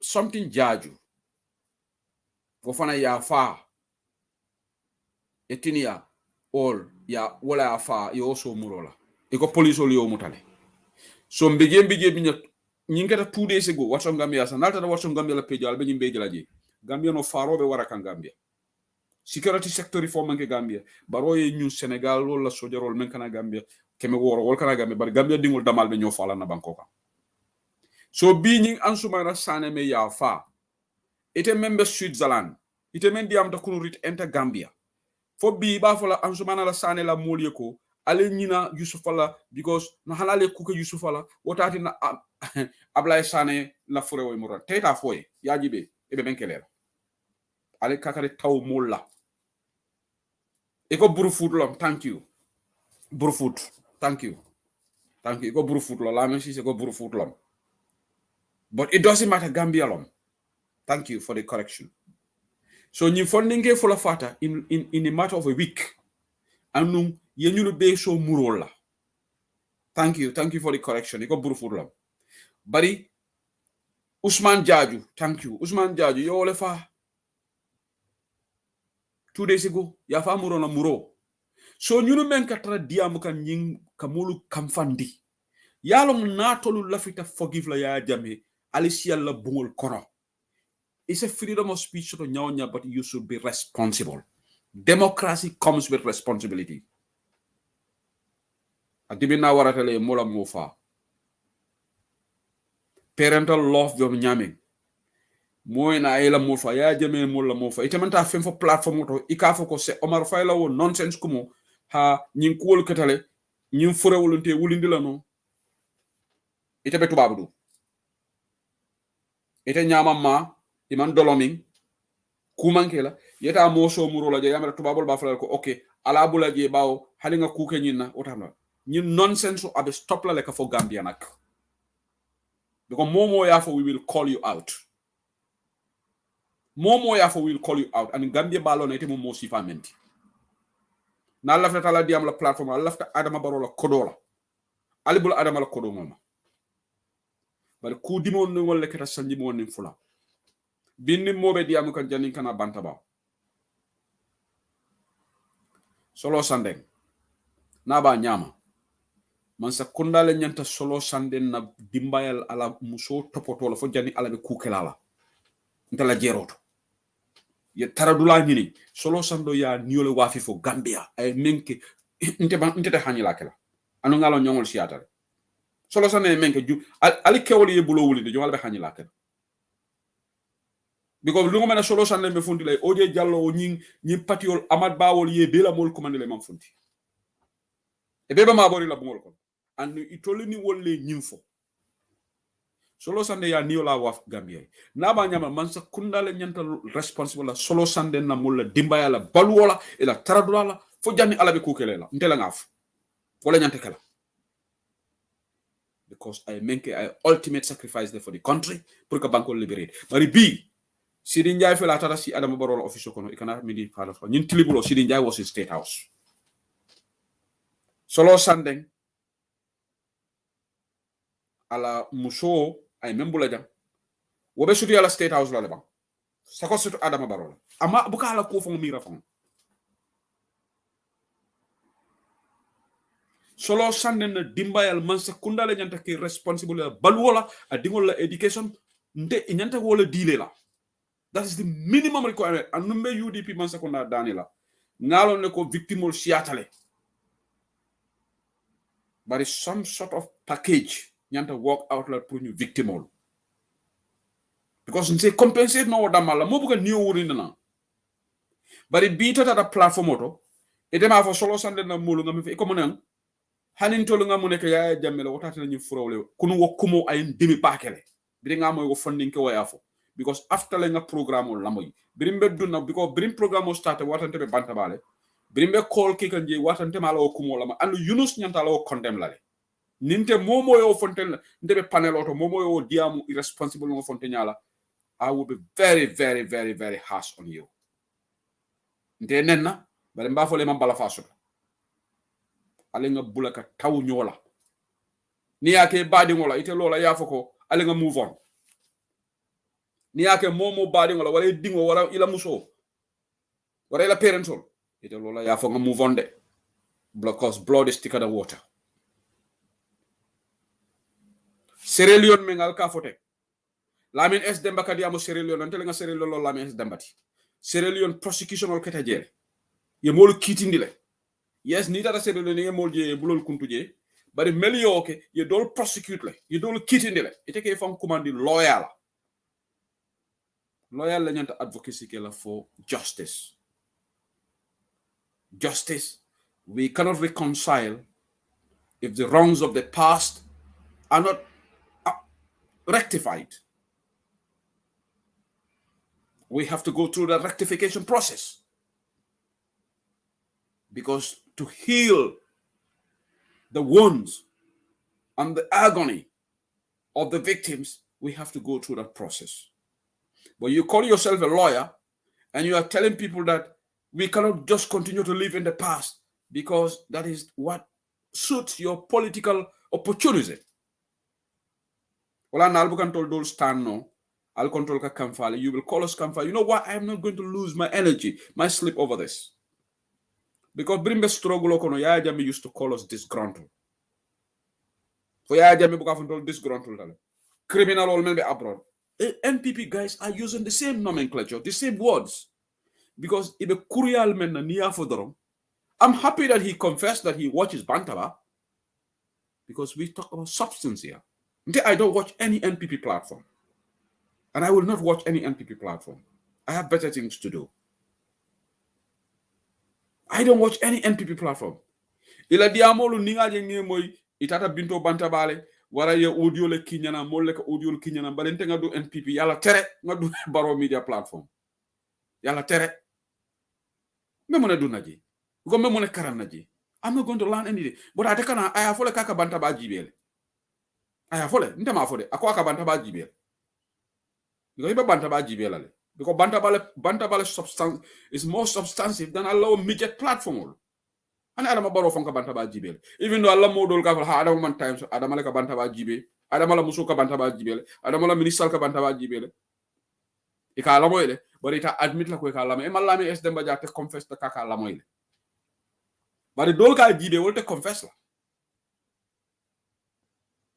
Adama Baro man Balafa Soto B solo Sanden na Muso. Wolunga Moiba interview on TV to. But Adama Yinata wala B Adama Jumala Suti and Dafongola. Demba Sabali didn't support Adama Barrow. Sidi Njai ko Adama Barrow te kalindi la jam. Adama don jam fa alati. So nyin jabi kunanko, well, you can make an audio and respond to me. If you respond to me, I'll respond back. Because ndeme nenjang. But ila statement o momo diam to publicly. Idiamo to molbe la diamo tentenala. Ilawo Diamo was very, very condescending. Kafo alega nyina kununa because tetula no nyinto wotati na frewole wulu momo yo fe nyanta Gambia dingol apologize la de kuma dibin dingolom. So nyimol ben fata Gambia alamane manen ka forkele fondinke saya bala fa warsale dinni meremo. In fact, one of these ikonyim e memvo Western Gambia ikanin tubabo le fututa ala American visa soto iko itolba miraka miralo melbe jema fongole ko jealousy iko me afa jealousy baro mo la miroleti bare boni iko anin tubabo le fututa nyi wato ko na nyanta sala America ya fa nya jaw ka so murola bare because people's lives are not secured in that country kabri Adama Barrow nyi ma seconda sita fondinke jelle ye fa murola ye fa oje jallo ma wol fode Ode Jallo B na Gambia kanu anyata Adama Barrow advice la ko banko man security shoto fon ninko wolbe sala bari kata diamu ka fa moleko Ghana ketatenne South Africa ketatenne ka kuma fo meyalon ko man mo head and tail mol malon because itebe kamfari Ousainou Darboe kama ngonte ngalo ne ko atebe kamfari Ousainou Darboe kama Ousainou man papa Ousainou man fenkala boromo Oje Jallo la bread and butter all right. What is eating inside him? Woman can tell the problem. What is eating him up? Woman can say who's a real damn business. But the Janim Momo Lota Jam come and say Omar Faila ko in campaign me brata call it suck it up. Momo diam to platform to jang iko. Alinga nyina kununa. Ha inyanti hagilo tulalde. Because inyia ke tela. Sunyura isam bok. Wallahi do tofi nyina ñu faté demba. Mol ka taw ñolale de. So mbedda no diam la je so janemita UDP la manifesto to ngak topic dole datinum kunum menkata Lamin Sedi Kanti aning Damfa Captain Damfa Seydou Jallo, what do you mean? How do I know what? I have seen a question here. I don't like to be distracted, but I'm willing to answer your question. All right. We have seen few NPP people here who come and watch us.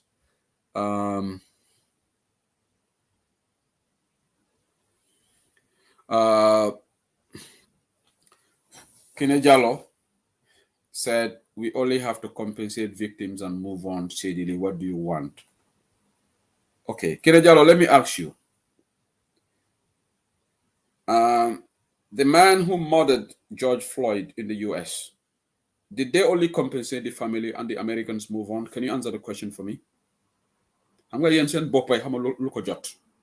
You are living in the first world. Compensation is good, but justice has to take its course. The people who kill these people should face the wrath of justice. That's what we are saying. We are not talking about only compensation. So soon you raise some buck, you will say, okay, give us 1 million and move on. Kukore, he can walk scot-free. Is that what you're saying? What the heck is wrong with you people? Yen lal mo len jot.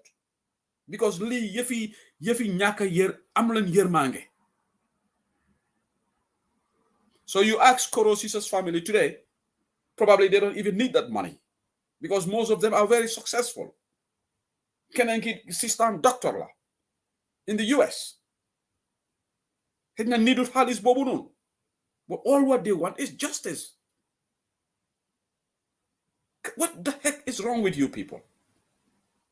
Yen dengen am holi yermange si sen yaram bi. So yen halis rek ngeen tal. Compensate jox len halis. So you ask Solo Sanders family today, you think they only need money. Why is the NIA trial going on? And APRC executive is asking for that trial to be discontinued. That's one of the requirements that they asked the NPP in this alliance.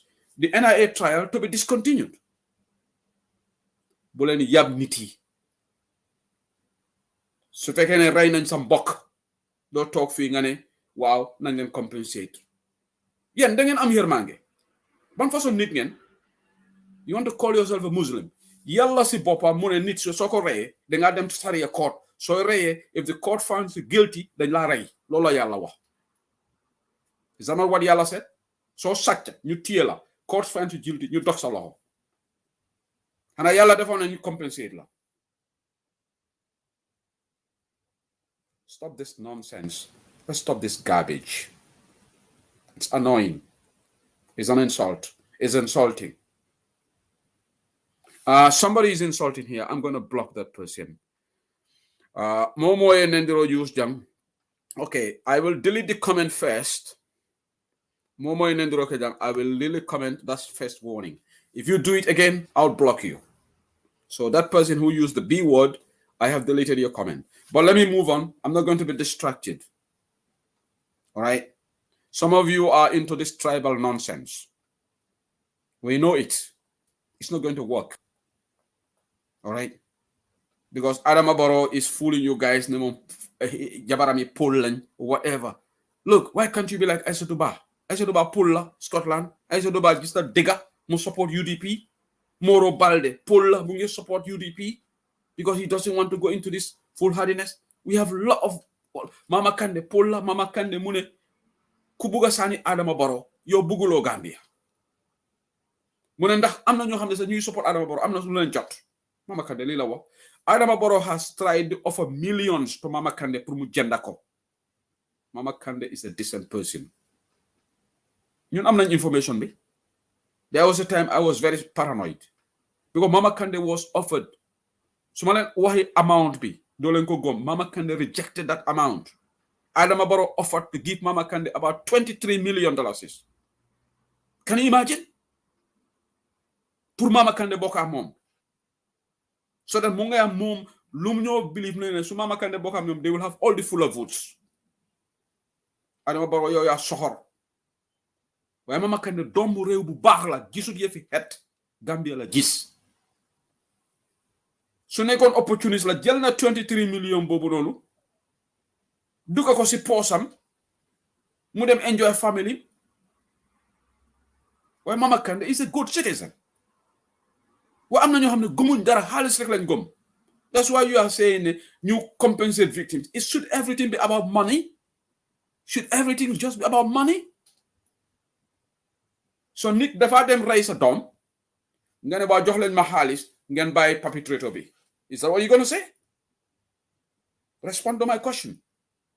Nale tawta molla molbe tawram le sembelala. Nim plafo moto ni momo nata jebe tonyale moy la jannak.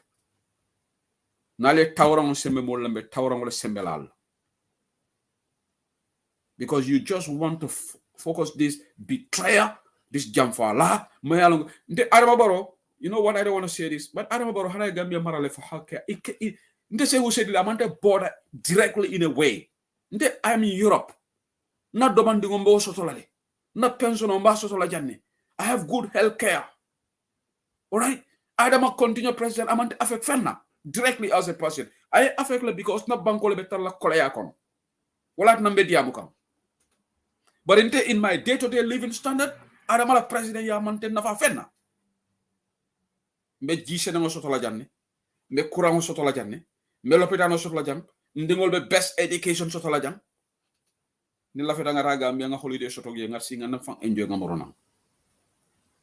So atol men kata diam full hardiness la ha albe sokla soto la 2020 wotuta Gambia no lebo because Gambia ye kende yajile mo Adama Barrow vote fire ite man la fi Gambia la ndele nga fo mama kande men fo to nyalom.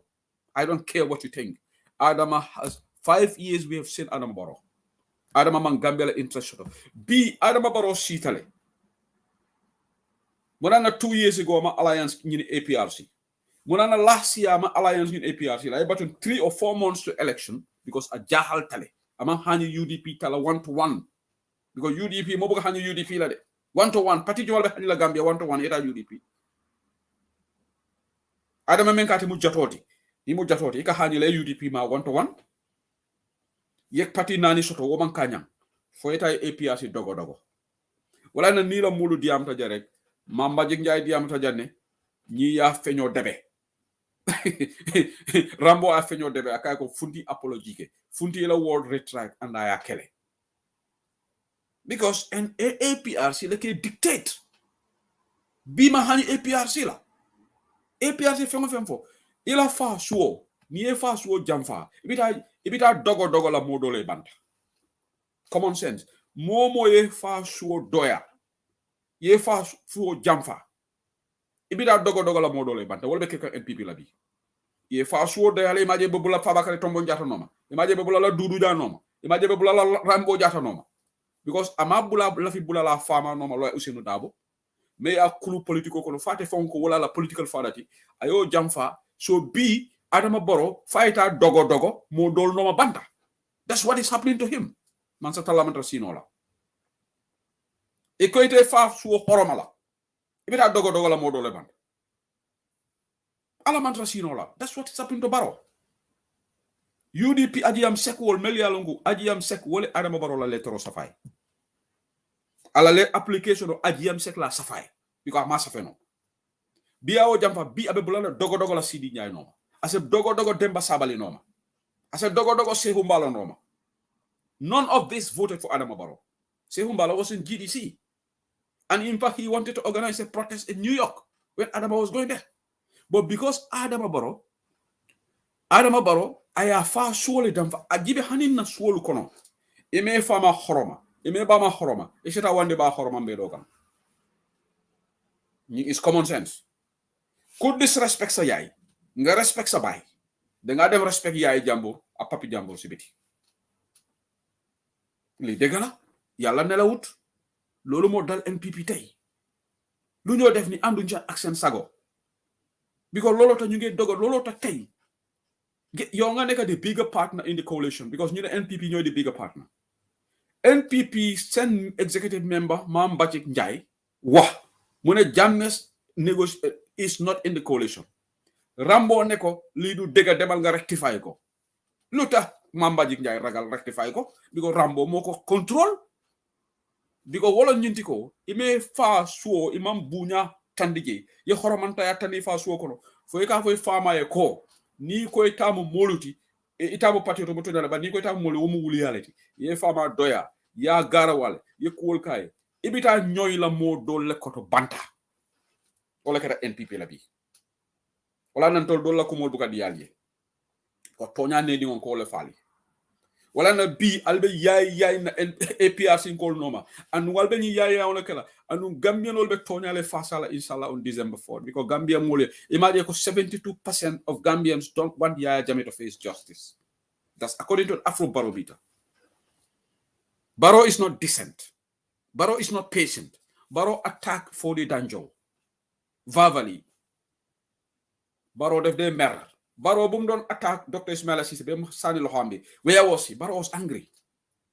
So Barrow amut patience. Dimbale len ñu ak Barrow dafa am patience. Barrow is an opportunist person. Ndeni ano ali afoko se o said lita Gambia le e ma access to la kamfara because ndeni mol membi je wole yalo ne kon telema la fi. Let me say this here. Namana nyim fo bar bimba folale because these people are annoying me. And I will move to the next topic. Rohi Malik Lo la bunkono ndebe siring ngo chedi kan be siring Rohi Malik Lo begin tol mo saboni ala Rohi Malik Lo is listening probably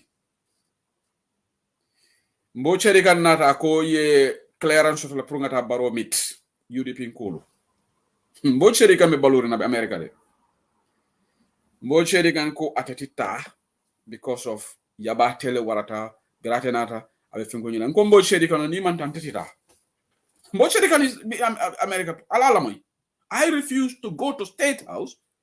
Wolone Bamba Mas Tata and Ibrahim Sane. Maybe Bamba Mas and Ibrahim Sane Belamuga. They gave clearance for us to get. Wolone Baroka bring Bamba Mas will not a mul brief. Wolone Bamba Adam Baroka for Kubuka Dalasi Tamotiana Dallas Luloti. Go to my UDP in Kolu left and you understand in Nela and you like to Dabo Tema. But Baro did not want to give up. Baroko take a Dalasi Tamotiana, Wolang Atena, President Ibodia, Vice President. But was Shilo le Bamba Master and Ibrahim Sali not until brief because take manta. I said I was not going to go. There's nothing special for me to go to State House because I had already. I've been there. When Jammeh was there, I've been to the cabinet room. Dudu Jawana has been to the cabinet room. Dudu Jawana is watching. Dudu Jawana what one told meeting was sort of vice president office. Dr. Sectoral officer on meeting was already. High economic committee meeting. Telekata Ministry of Trade representative. The vice president like a Chiano, Dr. Esronja said. All right. But after you told Dolbondi Water, we're going to take a tonale for you. Elafita, let me explain that story here. Elafita Senegal Samba World Trade Organization.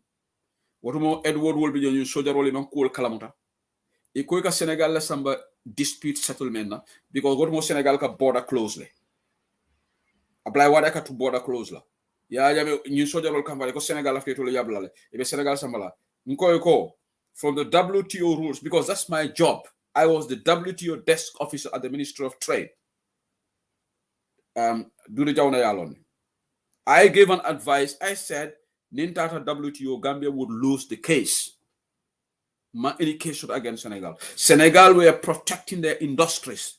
According to the WTO, the most favored nation clause, Senegal was not violating the rules at the time. I gave this advice there. Wolone sojarol kan wala wa xam nga xalé janga yi ñu fogg ne ñom dañ xam yépp ñi maybe they are just subordinate to Senegal ñu ne man dama nekk soma xam ne ma saboter nguur gi. I stopped going to that meeting. Dudu Jawna is here. It's correct. I used to go to those meetings. Lolo na suma dega this NPP porochi di wax ne man dañ ma stop pour ma jëm State. I've been to State House multiple times even before Barrow. I entered State House before Barrow. Ndale do the State House before Barrow. Dudu Jawna do the State House before Barrow. Don't let State House before Adam Barrow. So I'm more than BS. All right? There's not a spectacle about State House. You go to State House, there's nothing spectacular about it. But that is neither here nor there. What I'm trying to say to you guys, Allah President Mujamfala Leti, among a Gambian old Jamfale, among Bankoji, Allah selfish interest, yes. But let me now go to this issue of the security personnel. Damfa and in Saidi Khan. When I get a cook new water, it's very sad. It's very, very sad. Said Njai, Iko Saidi Khan, Iko yo UDP meeting wallet. Sedi Kanye Senjai Nyininka. The Senjai is the army commander, state guards commander, right now.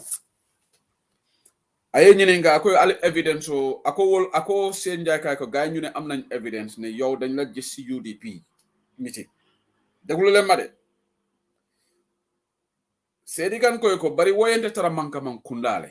Fombe kala mu fulati nyaade alko lungo men na aliyente je UDP meeting wo da de ente manka man kundale. Sonte be kala no mu fulati nyaadi le ngatara nyi meeting dula ngata manka man kundale. Iko Senjai ko instruction about Adama Barrow ya ko ye move back to from the president himself. Nga kibaro also nyani ko ye move back to Jundum Barracks. Iko dalilo muneti iko Sedi kan Captain Sedi kan ya tejo UDP rally le. But Sedi kan yo dispute la ko wal evidence o samanan. Iko itole evidence o so. Ako Senjai bral evidence o tandina. Hey, maybe they're going to be surprised how I got this conversation. I said, all evidence of Samanan. I'll go lungo men alienja UDP rally to Woluntebe Mankaman Kundale. Hanisa evidence of Mambo. That means Iboita Kanne. But Alamuta, Captain Sedikan, Luoluana Sata Lungo. Ninga Tonya, that day Tamankaman Kundale Boite Kang. Alasi Kitio Tani Adama Baroning, Senjai Temani Gambia Army. Let's document all this. The second one, Fulanjango, Captain Danfa. Yo bay dalilo menkan iko woka kacha damen vunyinto ani UDP ko leka CJ. Ale ni mansa kunda la pettiness jale. Bari nin mol ni benta platform to iko UDP ko le petita. Adama Barrow le petita petit famoti. Iko Captain Danfa woka kampe damen ani UDP ko leka kampe the same vu. So Adama gave the instruction. I could let them redeploy them because I may trust what's the information of Dino UDP.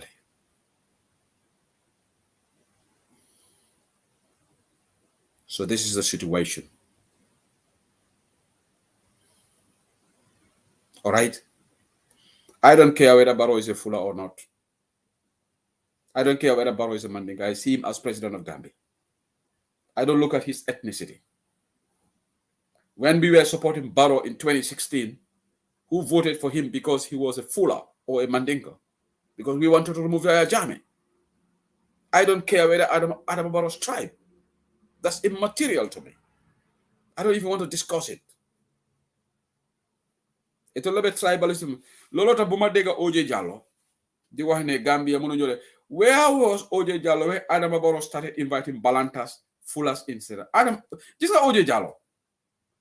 I wish I can have a debate with this man. Mawah. Yo naka ngay dem di wax ne Gambia yefi het dañ ko wara da lu Adama Barrow di invite Balantasi Tibital Pulaar Ibrahima Silla ak Ami Fabure wala Fatou Kinte di dem di meet ak Balantay where was OJ Jallow fan la OJ Jallow nekkon waaye du ko dégg because whatever Adama Barrow does is cool and dandy with Rekisa because mom lu mu bëgg gis rek bëggut Ousainou Darboe nekk president. This is OJ's problem. OJ anything but Ousainou Darboe. How ma lan la Ousainou def ko? I don't know. Te man musuma dégg Ousainou Darboe fu mo affaire OJ. Waaye man bu ma doon wax ak OJ sax wax na ma affaire Ousainou mu ne Ousainou moo wax fi 3 years. Even London bu ma dajee ak moom fii because du call boobu de private conversation dama ko dee mën a waaye man wax naa ko ne dinaa analyse lii bantaba parce que naa moom London fii ci dëji bu Sadawda bu ko doon ñaanal fii OJ was there. Babes sax we stood outside bu ñu doon jël break and he was complaining waa OJ yéen ngi wax 3 years waa Ousainou Darboe moo wax ne Adama dafa war a saa 5 years otherwise dañ ko yóbbu court. Everywhere he's talking about Darboe. No wonder he's turning a blind eye to the wrongs of Adama Barrow's government. Because for him, all that matters right now is to see Adama Barrow continue and Ousainou Darboe not becoming president.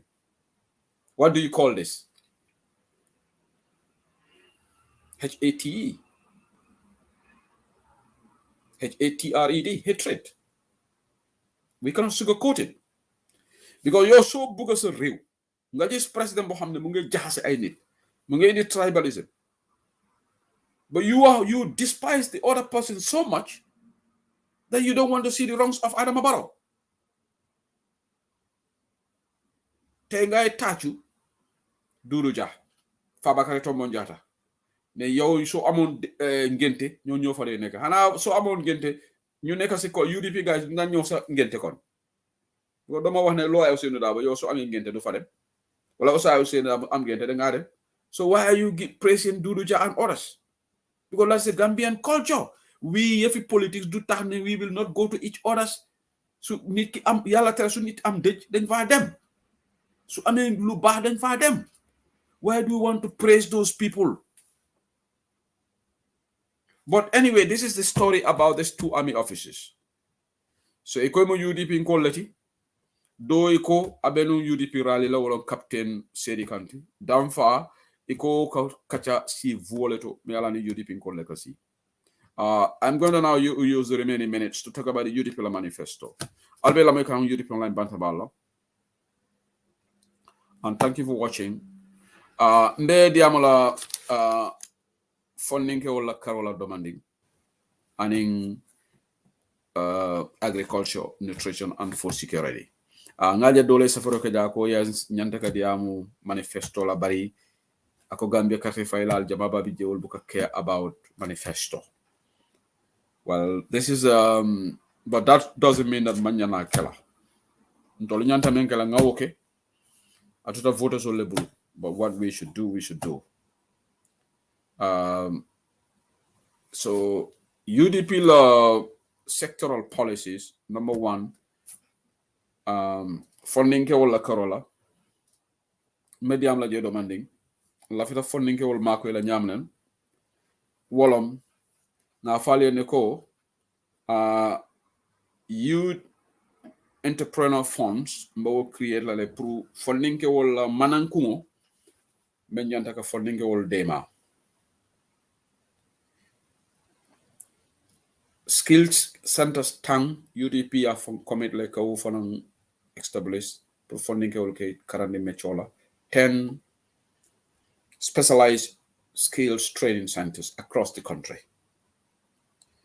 Now about 25% to 30% manzakunda la contract solo ibita funding ke all melialonko ilafte formal market business or the government contracts will give 25% kadi funding ke all la karola. Funding ke wol fanan mbay make sure lale meli alon ko doku me alon ko ase doku soto tiandi pour que krande me cholla. Well, that will be very, very central in UDP la manifesto. So these are all embedded in UDP la manifesto.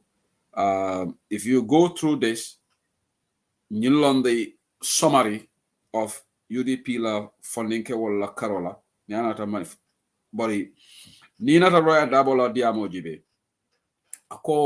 As we forge ahead to the road of 2021, we must remember that the forthcoming elections will be a referendum on a president who does the great hope reposed in him only to turn around and replace their trust and confidence with greed, incompetence, and avarice.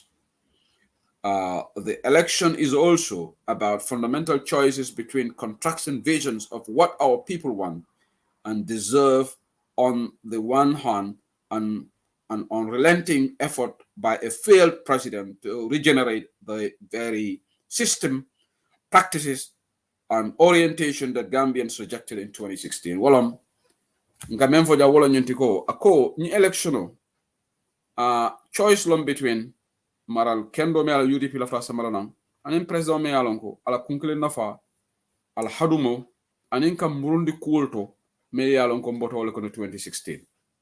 So I for nita the manifesto nyin kono. The choice therefore as a nation is at a crossroad.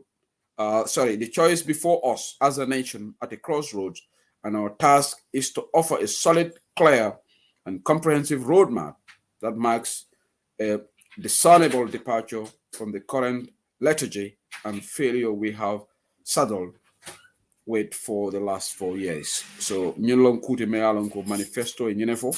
So nida da manifesto la tungum foloto parti leader damen sign almenyene tarlaje. But tungum foloto funding ke wala joko youth employment and empowerment wala foloti fulanya wala education skills and training sabanjang wala nutrition agriculture and food security. So neither the funding ke wala because UDP believes that youth are our hope. UDP believes that funding ke wala wala na jikoti because Gambia la population of funding ke wala shiataji.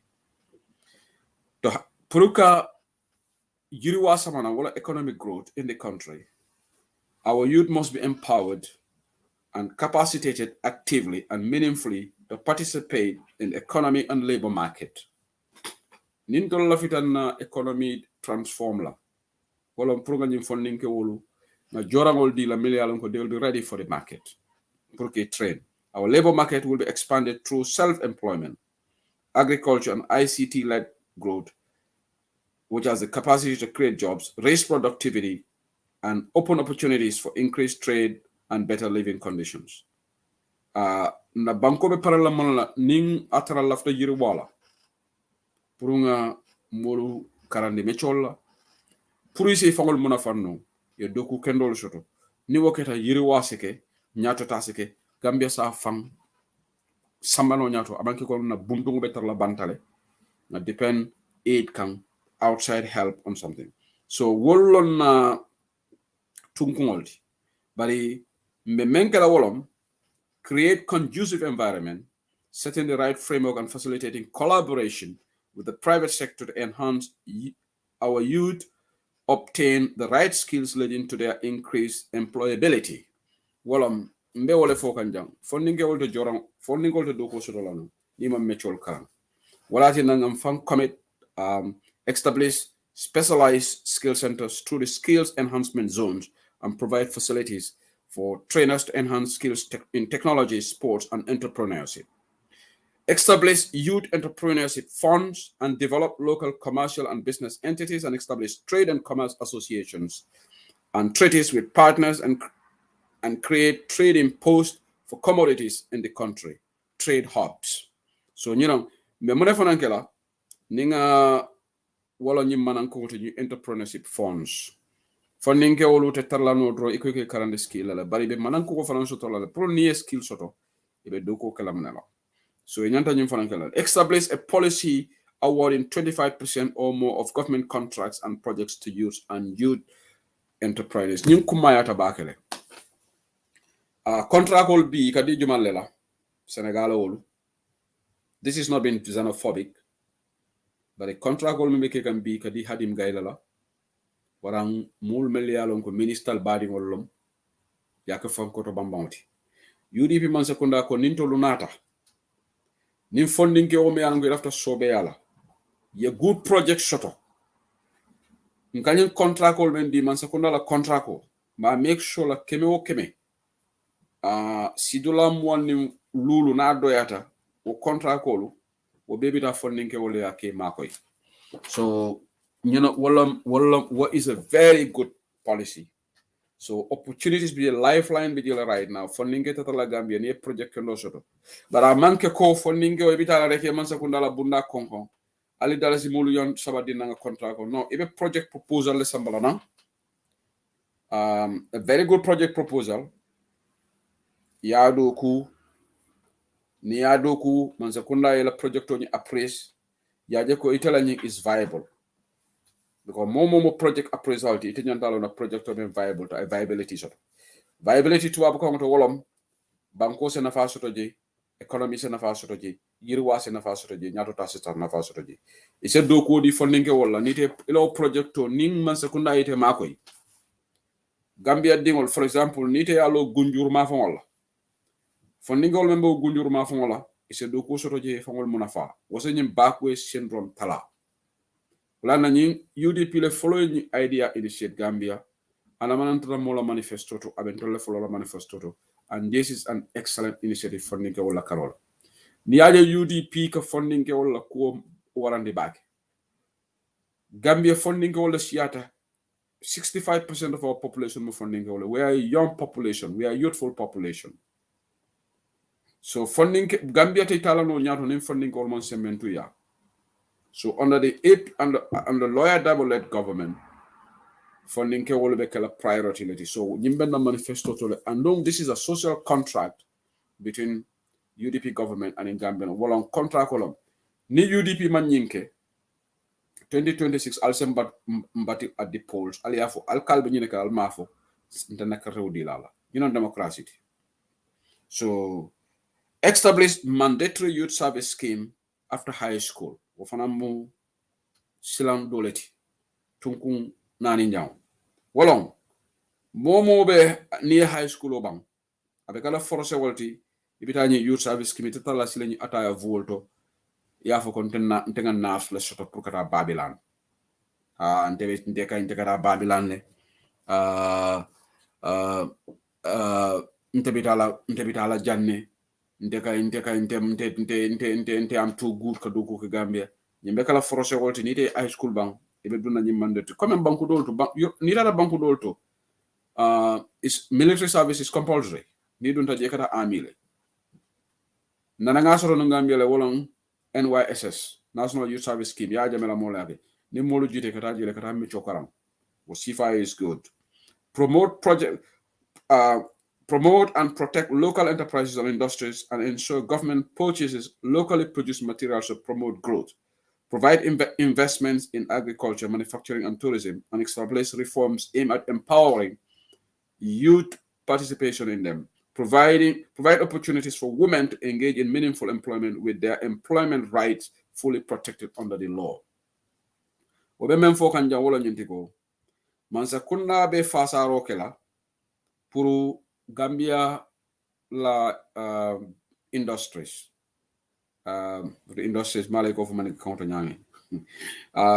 Meli alonko local business olu. Que sembentu ya me alonko Gambia no le businesses all set up pour ka fengol deda.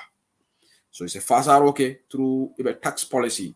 Tax nying ta taleta ka duty waiver dealer wo be mo mako roleti. Ka tax breaks dealer wo be mo mako roleti.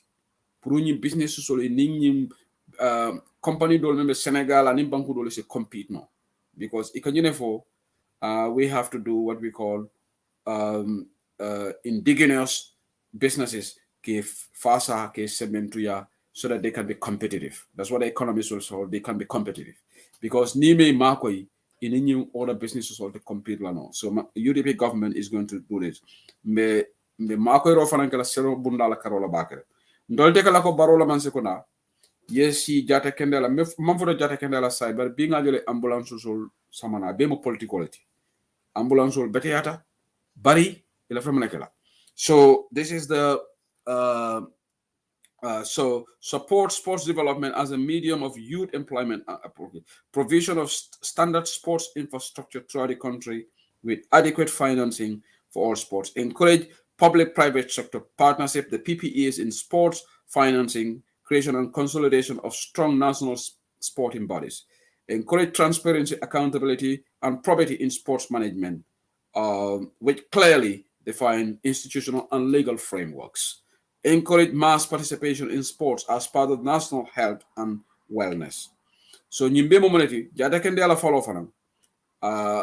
Iko UDP mansakona ko development of our youth will be central pillar of a UDP government. Meta nyimfolo so funding go la kote do ala pati kono. Sako balabonyo buna la karola. Funding go la karola. So education fanam maybe today I will just talk at the youths because fonga fone surwa kamala fanam. So the next time I can talk about education. So we'll talk about this, all the sectoral policies and party leadership. So let us use our platforms. We don't want most people because immediately during start the manifesto, I think 300 people drop off from the computer. But that's no problem. But we cannot just be talking about borrow this. We have to talk about the manifesto. It's just like Borikeso Amandi, a bitter pill. But you have to swallow it if you want to get well. If you need to get well, near Boro di la Foya Ming. So we have to do this. I know a lot of people are not interested. I can see it on the numbers here. Immediately, I started going to the manifesto. A lot of people sign out. Maybe they want to go and watch drama. Ndol from Gambian or more drama queens or than drama kings. We just want this drama. Wala problem ore. Niya mojibe. Bini se usedli kanaja nen konkana janaba mas le jabi jam, for example. Konkana pa modu boja le jabi. 2K people will come and listen to me. All right. We have to get out of this bubble. Ndol form some problemology. Beba fola. Immediately you start talking about manifesto. Some people just go. They don't want to hear. Well, Adama Barrow is doing what some people like because Adama Kalafini Gara Walela. Adama Jel idea about policy. Adama will be talking about policy. Even Sukota about. But we care I think what we should do. Many are after policy. Listen. I told me along Galavita, you will be okay in a news for the State House. Well, Alpha no right low. But I will talk about education later. So Harama one list all of it. UDP suñu manifesto bi danañ book di explain manifesto bi fi danka ñu ngi am ay bunta yoo xam ne 16 bunta la bunta yooyu noonu ñu ngi ko dooree si affaire yi ndaw yi mooy youth employment ak naka la ñoo mën a doole ndaw yi si réew mi mooy number 1. Number 2 mooy affaire yi jànga. Number 3 mooy nutrition, food and security. Then public health and security and social protection. 5 is energy and digital infrastructure. So luma book di def fii programme bu nekk dina jël tuuti time. Tey commencé naa ko si affaire youth si mooy number 1 in our manifesto because UDP government ñu luñ gom mooy Gambia mënut a dem si kanam su fekkee ne mun dooluñ ndaw yi. So am na ay lawyer daa am na binda bu moo def si forward page bi mu ne as we prepare comme ñu ngi pare road to 2021 dañu war a xam ne élection buñ jublu nii dañoo war a am tànn diggante président boo xam ne dafa tas yaakaari nit yi et that's our hope because moom pour bugaam bi because dafa buggee faalewut ba pare munut mu ne choice boobu lañ am diggante moom ak kooku ba pare président boo xam ne daf ñu bëgg a dellu back to fu jógee 2016 mooy dellu ñu back to APRC days not yëfi rey waaye mu ngi dafa dugal loxoom ak APRC executive so mooy APRC dinañ am kàddu si nguur gi so mu ne lii Gambien bu nekk ko xam ne yaa ngi am karta this 900,000 voters yéen gis ngeen li choice bi is a referendum so Gambia dafa dem to referendum to make this choice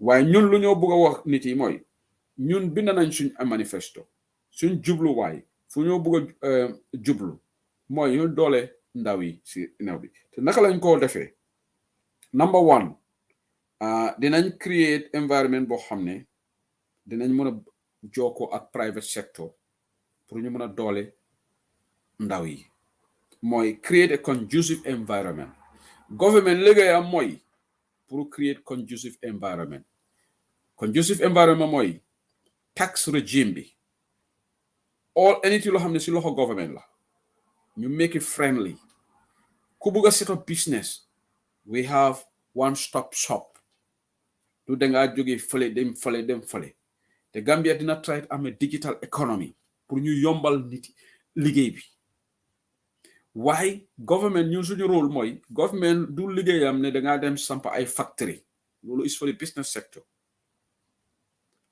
Mansakunda nguur du dee dem di sampa ay factory even western world bi fii private sector yu bari ma government suñu rôle mooy yee sampa ay tali infrastructure like if courant mainly Gambia government ñoo am affaire nawet waaye conducive environment bi dinañ ko create boo xam ne ñoo xam ne ñu ngi si business bi mun na jokkoo so that youths yi mun nañu am training nguur UDP will work on this to work in collaboration.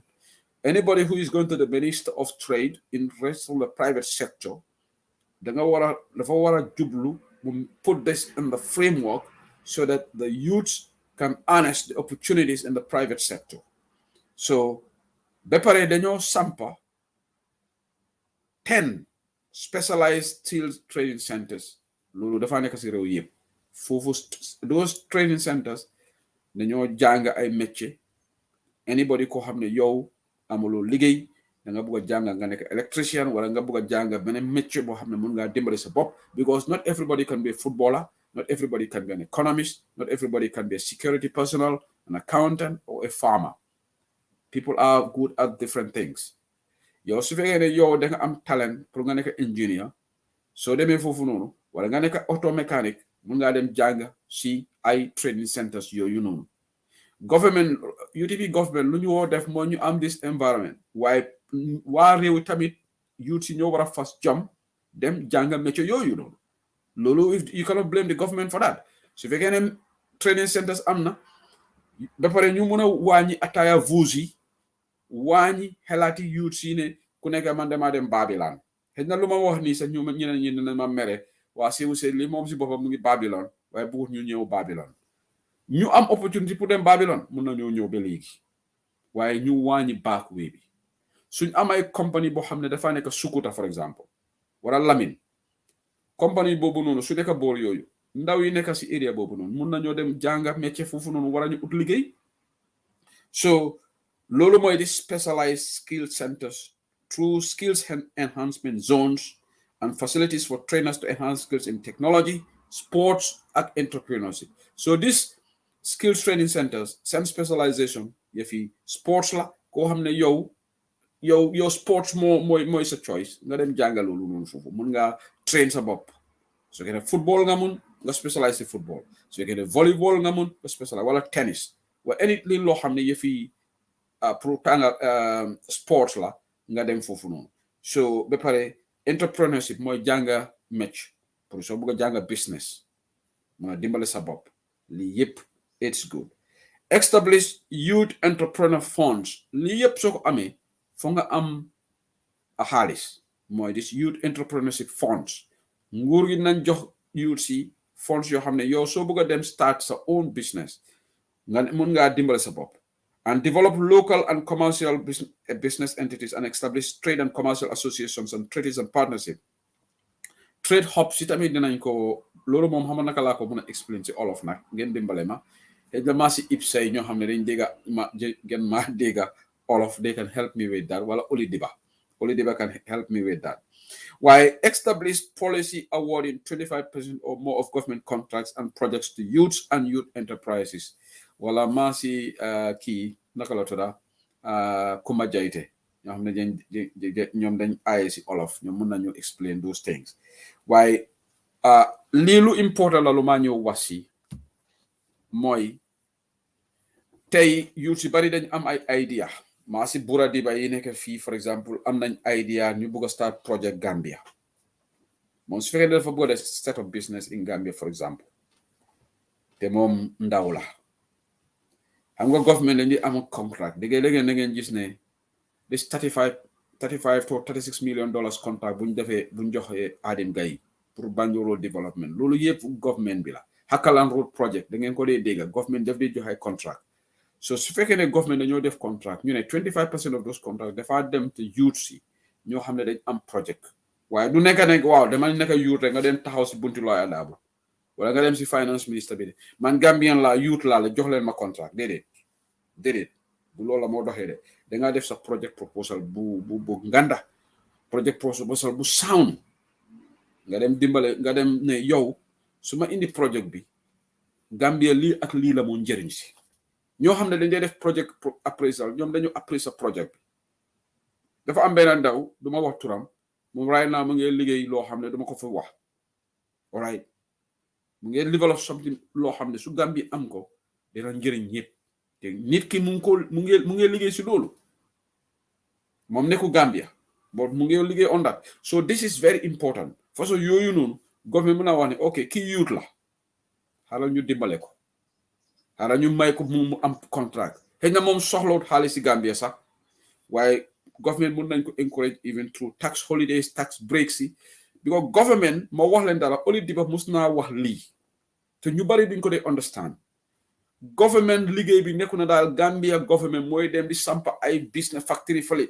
government's role is to create conducive environment that is in the capitalistic world mooy government ñu ñoo dee collect taxes ñoo dee define so seetlu bu baax a baax in Europe fii pharmacy are protected through subsidies loolu tax da nga dee dégg trade war between America ak Europe because America dañoo protect seen pharmacy because pharmacy fii ñoo fi am doole they control the economy they how many percent of the population why ñoom they are the biggest stakeholders loolu tax European governments yi duñ dee caaxaan ak seen pharmacy so dañ leen dee jox subsidy mooy xaalis yi government bi dee dimbale Gambia government mun naa génne subsidy jox ko pharmacie waaye nguur boo xam ne du dee mën a jënd fertilizer Ami Fabure moom mu ngi foofu di nelaw di jënd ay donkey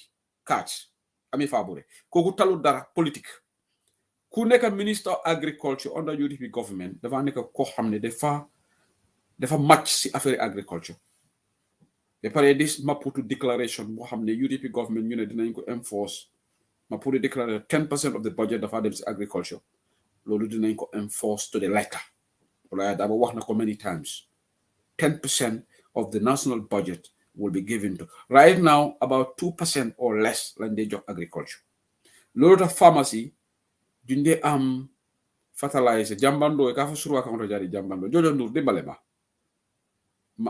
maño foog naa maño waa maño di am maño waaye Ami Fabure moom mu ngi si politics Ami Fabure mu ngi si NPP talut béykat yi ñu ngi jaay suñu fertilizer bay den di ko dee jaay Kasa Guinée Bissau loolu du am si UDP so ñun lu ñoo dimbale béykat yi dinañ leen dimbale moo ñu create kambal soo amee business and it's a viable project viability xam nga naka laa explain loolu si olof waaye viability mooy project boo xam ne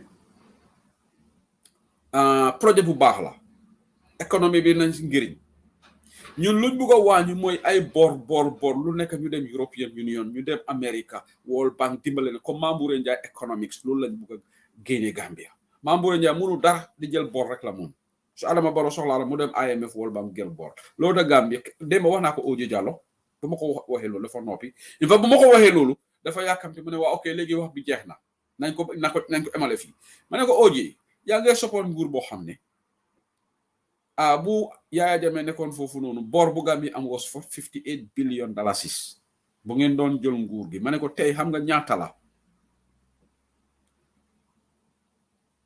engrais in Wolof thank you engrais mooy fertilizer thank you so ma ne Oje Diallo bu nguur gi bu Adama Barrow nguur gi dañ add 19 billion in a space of 5 years dafa noppi because Mamboure Njie munut dara la munut Mamboure Njie jël bor rek supplementary appropriation bill expert la moom soo bugg a am supplementary appropriation bill defal Mamboure Njie sa finance minister because moom rek la xam loolu tax Adama Barrow mu ngi ko faa bàyyi because Adama wants to win this election naxante UDP government ñun duñ allow loolu so looloo tax we want to take this ay boro UDP government tamit ma wax leen dara su Lawyer Darboe nekk président dépasse bi State House dafa wàññi $150,000 bés bu nekk loolu du am de ma wax leen dara because man mii sax man sewu seen loolu su amee dama kaas de Lawyer Darboe nekk président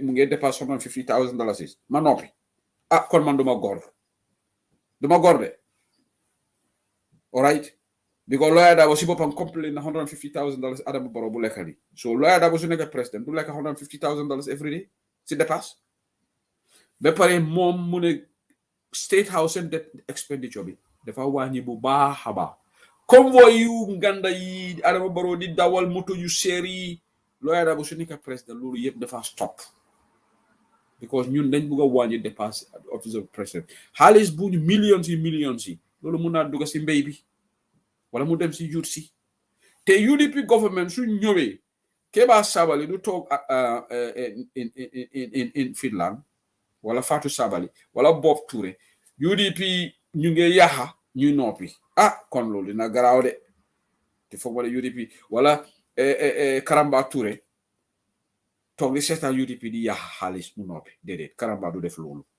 Boubacar Siddick du ko nangu so luñ gom mooy Sana Jawara honorable Sana Jawara ak ñeneen Rohey Malick Lowe gis nga lu ñoo def si municipalities Rohey Malick Lowe dafa dem Banjul City Council wàññi dépasse yi foofu eliminate ghost workers yi léegi Banjul City Council amul bor Talib is doing the same thing Landing Bisane is doing in ñun suñu LRR he is doing wonders there Fodé Danjo projects ñoo def gars ñu ne ñu ngi nii di bugg a ko hijack si Fodé Danjo so lu ma wax mooy this is the first on the agenda you'd see dëgga soo leen sànnut UDP kon dafa am leneen lu fa nekk because ñun ñoo amee number one you'd see si na manifesto you'd see UDP daf leen prioritize loolu tax tey su suma analysis on the manifesto 5-point agenda soo demee si 5-point agenda you'd see ñooy number one ñun caaxaan ñu you'd see then second nga am education then nga am agriculture nga am health because mënuloo am wérgu yaram soo lekkul bu baax amuloo suñ développé suñu agriculture nit ki dangaa dem lekka nga mën a nelaw biir bu dara ne ko fa mënut a taxaw de surtout si secondaire yi Dramé Kunda yi ñoom suñu lekkul mënuñoo def leneen waaye lii ay programme la tey laa ko door so inshallah I know we want to talk about we want to be sensational about things people are more interested in these dramas here and there loolu dinañ ko wàññi bantaba nag with this last hurdle to the election dinañ jël at least 30 minutes or so or 45 minutes to discuss because leadership loolu ñu santa and we will do it in fact we should be doing it without the leadership telling us why we have to rebrand our media style and our approach ku ñu bëgg a déglu fair enough loolu ta demba bu Fatou Jaw Mané dem for the people by the people gisuloo gaay ñu bari dem seetaan because they are talking about this coalition Gambians are interested in that coalition mi anga coalition ko kala dol Gambia ni ko kumen start bu kala fa stop la say wo kay lafta mol fingra coalition ko Barrow can still be defeated in my view if we don't have a grand coalition we have a tactical coalition can defeat Barrow all right UDP taxaw fale NPP taxaw fale then the other people form their coalition am na ko comment fi mu ne SRFAL is causing a lot of trouble for NPP and APRC li lañ buga mu ne am na ko comment fi mu ne SRFAL mu ngi damage NPP ak APRC so anything loo xam ne dafa wàññi support yi Barrow rek man seexu seen lii maam fa so mbokk yi lii laa leen amal foog naa try na ak suma olof bu bon bi waaye try na my little bit foog naa ku doon laaj ci olof maybe you can put your comment ndax lu ma wax ni leer na la I think I did my utmost to try to translate. I'm not going to be as good as Olidiba or Kumajaise, why I think I have done my little bit to explain this in Wolof on the youths. Another thing, Loma Book Fate was my UDP did not establish mandatory youth service scheme. My force, ko xamne da nga jehal high school, da nga dem bokk ci mandatory. Moson nañ am li bu nguuri ya APRC commencé nañ ko. Moy National Youth Service Scheme. Wow, youth si nak tamit fa ñu waxante dëgga. Yow so wati high school, nga ne man de duma liggéey Gambia, man dama dem Babylon. Waaw ku bëgg dem Babylon, nga am opportunity demal ñoo xam ne am nga visa wala sa famille bi am nañ doole pour ñu fayal la school nga ñëw loolu dara bonut si waaye dama ngeen ñaan ñu wàññi backway bi su fekkee ne opportunity mu ngi Gambia su opportunity nekkul Gambia de kenn du blame youth si waaye su fekkee ne nguuru UDP ñëw nañ ñu ngi create skill center si ñu na ñoo jàng foofu na den si kaw loolu ku am opportunity pour nga ne in fact you'll be more productive so jàng métier Gambia nga ñëw Germany wala nga ñëw Angleterre fekk you already am nga skill then you have the job market here mu nga gën a am liggéey so lii lu baax la I hope the youths of the Gambia will capitalize on the situation surtout si affaire projects yi I know a lot of very smart young Gambians ñoo xam ne ñu ngi am ay lot of projects ñu ngi bugg a initiate a lot of projects in Gambia waaye amuñ doole bi the UDP government will give you the projects the contracts and this 25% contract system bi it will also be implemented lii yëpp xam nga lu si ne UDP bugut lu leen nem ñun leer lañ bugga loolu tax maa ngi toog fi UDP platform di leen wax ne lii ak lii ñun denkuñ baro bugut leen nem waaye agreement diggante yo ak Adama ak APRC nga ne bugula ko share loolu mooy loolu mooy leen dem tigi ñun nag maa ngi explain li si Bantaba yeneen ko dégga yeneen ngi def li si audio 2026 suñ ko fekkee ak jàmm ndax Lawyer Darboe mooy taxaw ndax beneen UDP candidate mooy taxaw mun ngeen ñoo xaar foofu nag ngeen waaye 5 years bii de lii ak lii te ma wax leneen ñun soo gisee ñu am 5-point agenda we don't have 10 points because we want to be realistic yes neex na nga bëgg am votes why we don't want to mislead people we don't want to be Barrow mu ne dina wàññi njëgi maalo bi léegi loolu du ko dee wax $700 fàtte na ko sax da ngeen musa dégg Lawyer Darboe mu ne leen su ma nekk président damaa def maalo bi $500 or $700 waxut ko de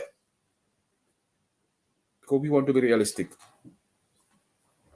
Barrow bëggut lendem waaye Barrow moo gën a lendem dëgg ku bëggut lendem mooy UDP waaye Barrow mu ngi ni sign agreement ak NPP kenn xamul agreement boobu lu fa nekk lan moo gën a leen loolu tax Point newspaper dañ put Barrow on the spot léegi tey gaa ñu ne Point newspaper tamit UDP la sabi ba fala Point fanan imu UDP quality surtout suñu wokata mandinkoti I don't want to be tribalistic but Barrow la government mandinkoli ke bonta UDP la and this is the saddest thing Adama Barrow la mulal ñu tribalism BS ala bula Sonko du nkolu alka UDP nkolu kumandi wala ala bula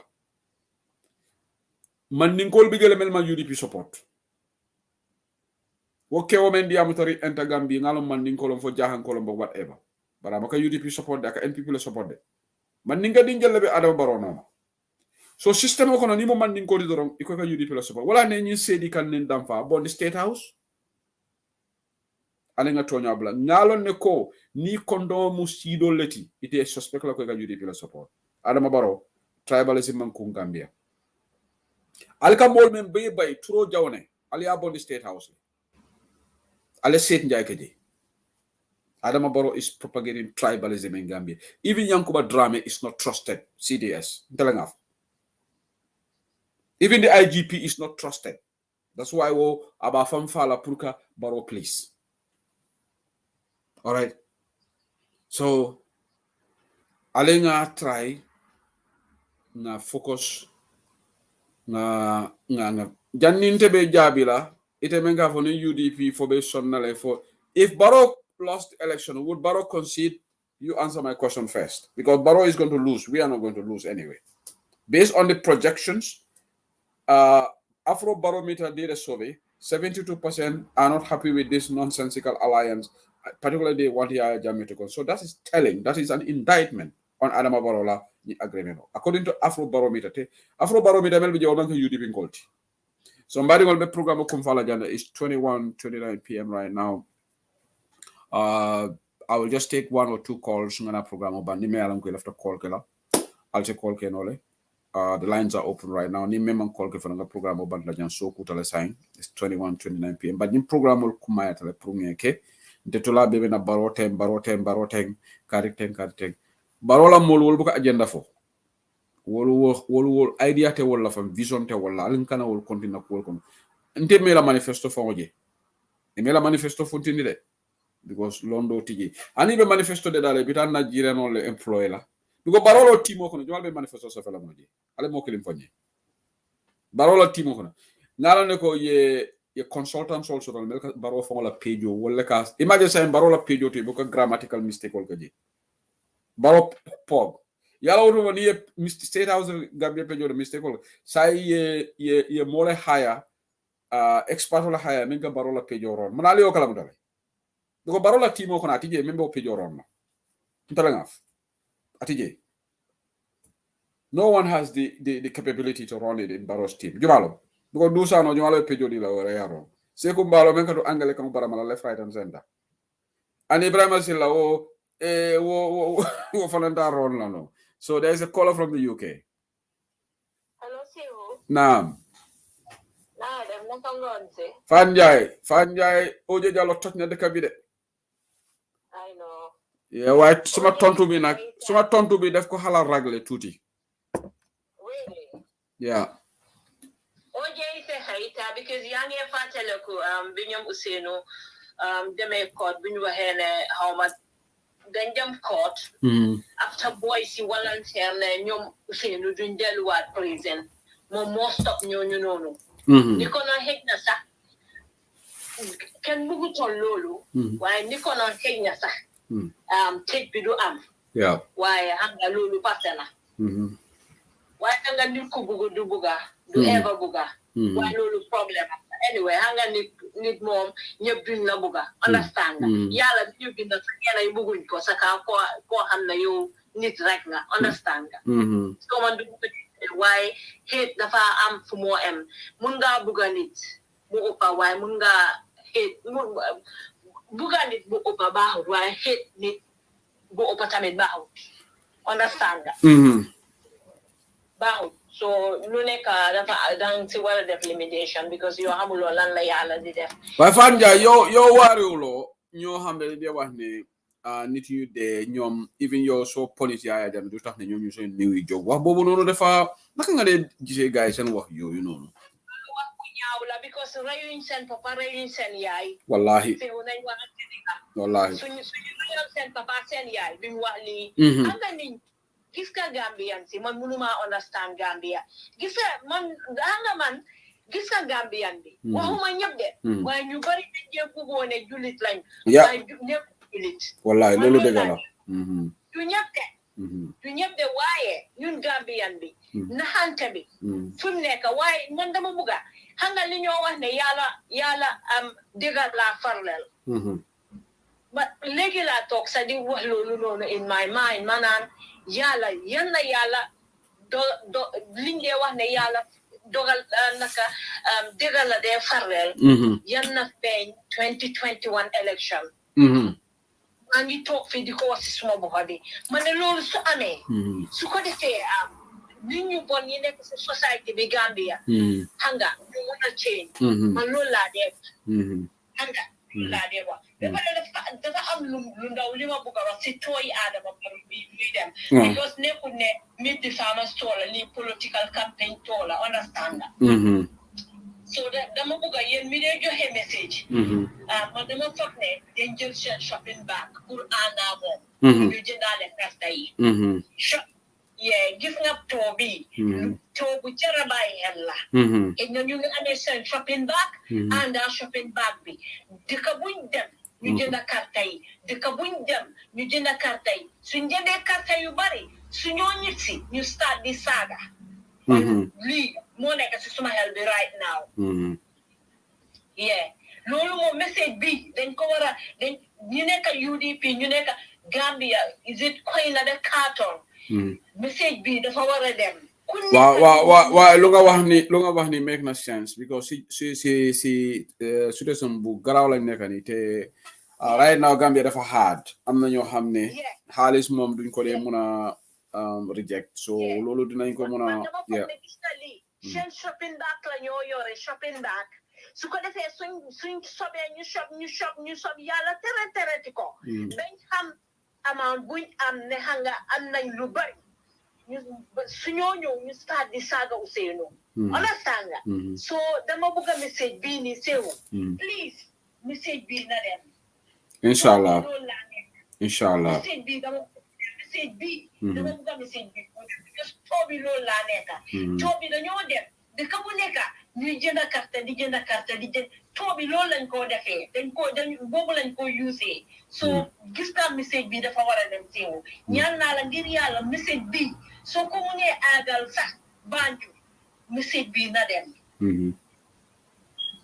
please because dëgg la kenn moo kenn waaye gis nga élection bi Gambian bu nekk soo bëggee Gambia lii jar na sax doo nelaw guddi man seewu élection bi dama dee dox si yoon bi sax muy yëfi di ring si suma bopp bi Fane Njie just calm down rek inshallah dina ba I know it is man I'm very positive man I'm very positive and I'm very calm about it. So you say my paranoid. Analyze my paranoid. Election, first election, bu UDP deme ak APRC election Gambia. Lolu daf mali ba tay paranoid bobu mo nek ci man. Wa xam nga time bobu non Fatou Ndiaye xalama wala dara xam nga time bobu non we didn't have counting on the spot. Yaya Jammeh gaayam dañ dan sàcca dañ dan move xam nga fan lañ doon sàcca su ñoo move ballot boxes yi ñepp xam nañ ko. Lolo ta Yaya Jammeh lost the gis nga Yaya Jammeh su counting on the spot nekkutoon for 2016 du daan daanu. Okay. Du doon daanu so léegi fear bobu non counting on the spot is ku win rek most likely yow yaa win. Counting on the spot move fa. Hanga li tama wax lolu. Man dama gis Ousseynou bu joge won taw. Waaw. Mo ñisi. Ndaje bobu nonu dafa melni so ñu ñew lose election. No Fatou Ndiaye xalama wax la dégg amna ben former IEC chairman mu ne election bobu nonu UDP ko win waaye moom dañ ko forcer pour mu overturn results yi xanaa déggoo loolu. Dégguma bobu. Yeah. One of the IEC chairman xam nga fan la nekk xaw ma ndax he's been honest but there is a report ne te xam nga lu tax dégg la because Alhaji Momar Njie sax bu ma ko interview mu ne 2016 mi Yaya Jammeh daf ko call pour mu change results mu ne moom moo bañ xanaa dégguloo boobu. Exactly so I'm telling you ne Yaya Jammeh daf daan use force because counting on the spot amut yoo xam nga counting on the spot people know the results even before IEC declare ko waaye balaa mu indi counting on the spot daf daan force IEC chairman pour ñu overturn results yi. Okay. Why jënd carte bi tamit please because gaa nge dem xawma da dem na xawma demut. Dem na cross na bu yàgga. Cross na. So gis na tour bi shopping tour lañ ko def man naa la fenal lii loolu moom si seen agenda laa bokka. Te ka buñ dem dañoo def fat di jënd carte yi. Loolu mooy nekk agenda bi. Loolu mooy. Waaw lu nga may de because Adama mënoon naa def tour bi balaa registration bi di jeex. Lu nga ne it makes sense. Waaye dafa xaar ba registration bi jeex mu ne dafa dem tour. Yes. So lii shopping tour la man maa la wax lii seewu man lii moo nekk si suma boppa bi message bi dafa war a dem gaay UDP dëkk bu nekk ñëpp nekk soldier ñu taxaw ñu dëggal la ku nekk ku moom kartam bu ko jaay kenn mënu si dara waaye xam nga li ñoo wax ne bot duru su toj soo gisee nit xëy nga nit bu ñëw taxaw anga xëy nga di nga rus pour jaay karta bi loolu lay wax ni because kenn moomul kenn waaye bot duru su toj so foofu lay waxee man daal li moo nekk jërëjëf Fatou Ndiaye thank you for your call thank you lu nga def nii dinañ ko nekk di wax advice na tey jërëjëf thank you okay I think I've got a caller from the US here that wants to call and I will take that call okay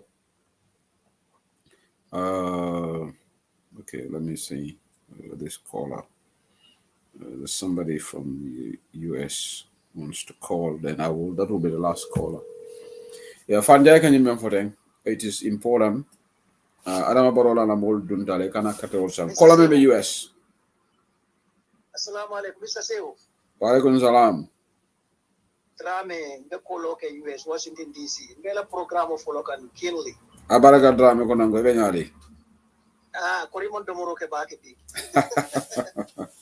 no ndol manka tolti yeah lafta comment le make about the kanyin foko joro or about justice le kanyin fote yalo Gambian call we have to be very serious ka justice londi woman ke ko mu joro le I remember in 1993 I've been here for a long time during Reagan time I did all my schooling here do you know that Clinton justice secretary abandale sai ka fa Janet Reno there was this guy here one of the nicest enablers was involved in a lot of atrocity. Do you know that when they found out about this guy, he was living in the US for years. This guy was at the age of 80 years old. He had deported back to Germany to face prosecution. Exactly. So I just cannot understand why Gambians we have to be serious, man. Taunde are Mr. Drame, Kataure, Nte wo funding ke wo kunum bringa moy andi kabe Switzerland lede. Switzerland me alon ko ni UN official be jele human rights official be ate be o bankol kana katalo platform auto kaska fanke ko ate mo kendole te ha alga nyina kununna because hanin ya jame ngamune kala tati no frewle wo commento indimi bakele bring ala odi amuno. It's very sad. It is very sad. Yeah.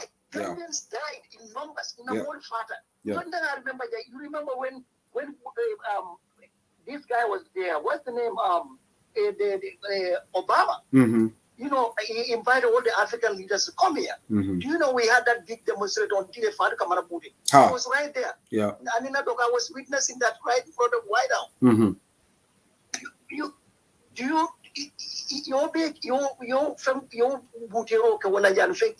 Some of these people, they were arrested. Some of it. Do you see police were looking for them? Yeah. Well, outright there, they give order to get them out of the country. Mm-hmm. Mm-hmm. But again, justice is the deterrence among the no, justice ni joro man killing. In fact, nana friend yele Momodo daw fanan ate fanan safero ke ka ko oje la nying aka oje la nying fe go condemn ako who says justice is revenge. Justice is what Gambians are seeking, not revenge. Exactly. Many never go OJ. You know, those who support the evil alliance attempting to deform the sense of justice. OJ is now retired politician and has nothing to lose. So ignore his support of the devilish alliance. Thank you, Momodo Ndao. Nibe quickly on this issue, you know. Tonya for Bella can it's a drama. Yeah, exactly. Yeah.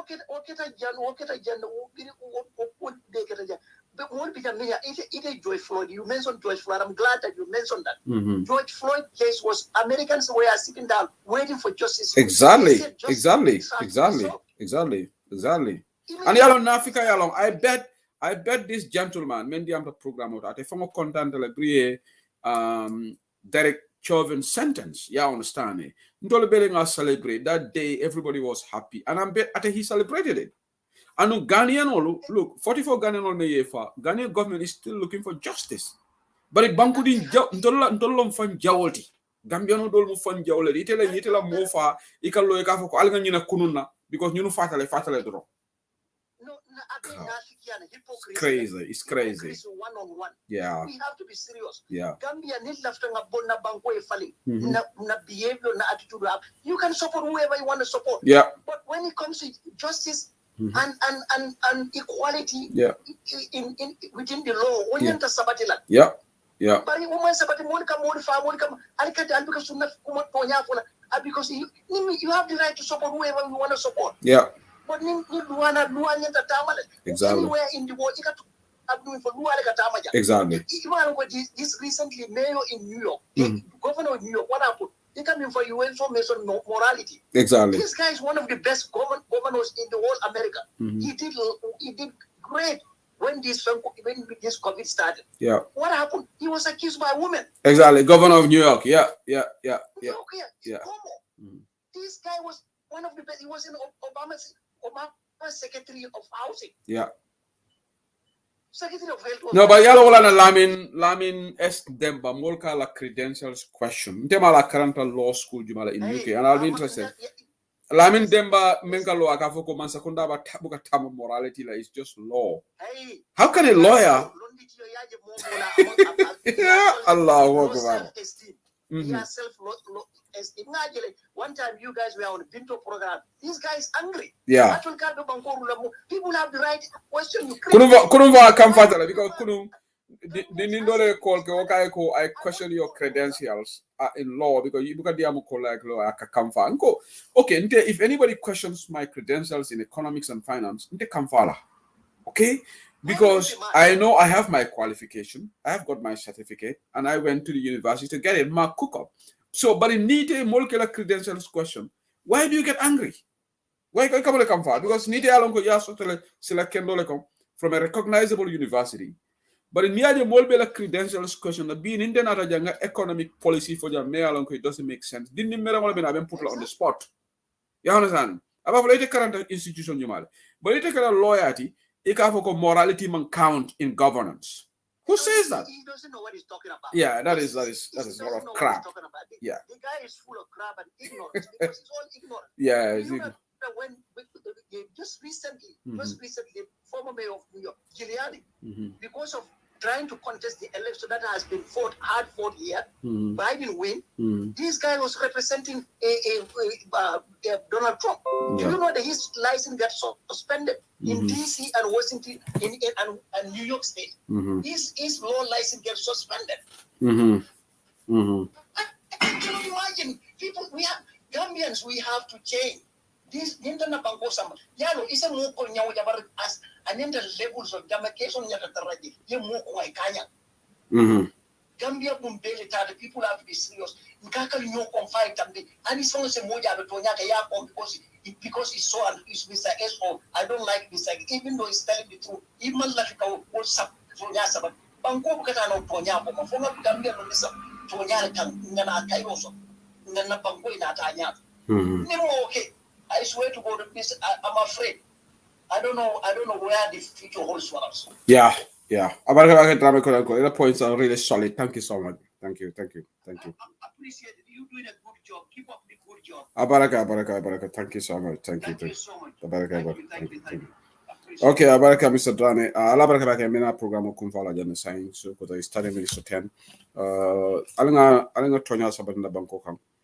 And also, let's turn blind eye to Adama Barola Toto because I kumul memfolaji at a mol nafala.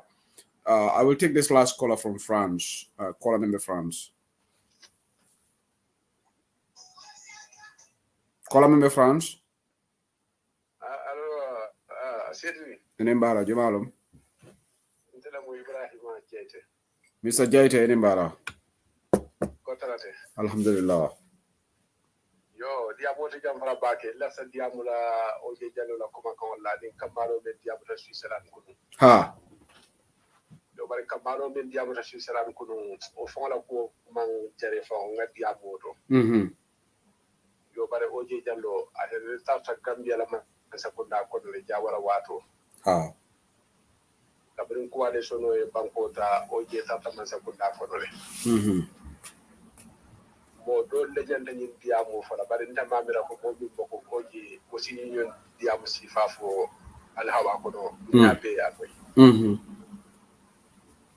awa atara kuma kan o minnati nin aya tara wala be keno da wodo Gambia la luwa bu ko nyanta pour kala le man nyanna sotola hadmadi ya ko no modu de to nyinta ye mo le la kordal busi la ni dia kan ye banko la nafulo de media kan oje jallo man silam amamalu ayna lo Gambia be nyaati no la kanyi no kuma si balta kefo amalo wato bari ni ya jube fanan ko membe ba ko ma hasi dialo mu anin jawya ni sabanjam bije abaludula abe wala jini kam oje jo fawlo ato dum ila ko lu tinyata le fawli yalo ka tinyata le bari ni la ko tinyata ni man alamuta dole ka kafuti nyaro ma tonya ni la ko lu tinyata iman alamuta kan ila wati nyaro dole ka kafama tonya wala oje nyoni bobo bunda si falle bayindi kan andum mo fula be Gambia mo ri jante hakilo tula nyin to mo li ya mere be Gambia le fasa kan bari la ta Gambia tule oje jallo fula jaw hadifa salla ñu mu Gambia jaw ballet ñu mo fulo mu Gambia jaw ballet mo mon din kafa dala wala kafa le membe ko rebu ka marano bari membe ñu mo fulo ko no wala jaw ya ta Gambia mo ko betati nde ko de nte hanni UDP masakundale nata nte kabiri UDP masakundale lota kabiri UDP la politique party lota nena man tra party do me UDP le but ni UDP la masakunda nata molu mini banko ye tinyaro kijeto ye molu fa ye banko dul bela nafulo sunya yake talti ni UDP man step taw ko nde Ibrahim be bala UDP dum ma fa be kala mo fulo be UDP kala bari be tabla UDP kala la ko parce que ni lafta toñala ni nga fo ni lafta toñala ye toña ni din toñala bari ni lafta toñala ni ya ni fan yala bu ka sotote mo be ni kuma kala taw ni be foka ni UDP na tay bina juri jole la be wuliya abe faniya UDP be ato toñale no ma exactly Gambia din ken do dum fanam be do toñale no ma fen din ni ko ka be UDP la be toñale no ma sepse toña Voilà, woto nyambe wala ko man te dunna taro UDP koma fana wala mo ningaje sini UDP nata molu la ngani mo minti ima wota mandino be fadal tula jele ngado ko ten jube wala democracy fangoti wala democracy bala faale warata Gambia bankole bala fa warata molu sotoro Gambia daji ko bela hari kafiru daji ko nyinyatete inya be nyola inya be badimola abe batari ite lafta bata mem abako no ay faje ite ka banko bela sonta e ka ke tat amala warata ko be tenta min ne ka ke tat ye bula do ko min ne ko ya ke la do ko fa ko ka ke no nyama mo dan ken ya balul ben banko ka mo ba fala kari karantale kari alquran lo na hadiso lo ne fen ni wo baka fen ni fa wuri ya ko la amala warata ala min fa hani kilinga bukafo rasuli ya bar min hani kilinga bukafo ka fani ya fo dron dan ko yo kodo di tele ban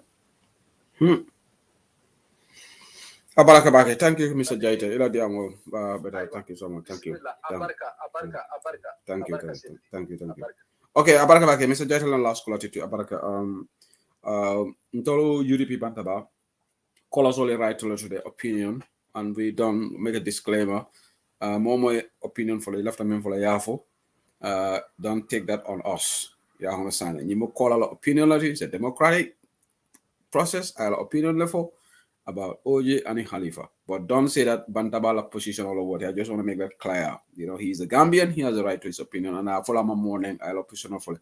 One thing we don't condone here is insults, but people are free to express their views as explicitly as possible.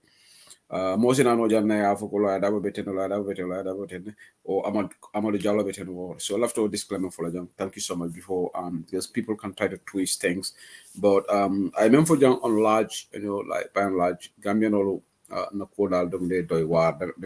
But my program will come follow be for what you do. We're gonna wrap up the show right now for what you do for Arabalungo inshallah. Thank you for watching. Thank you to everybody for watching. But we're gonna end the broadcast here. Thank you so much. Thank you.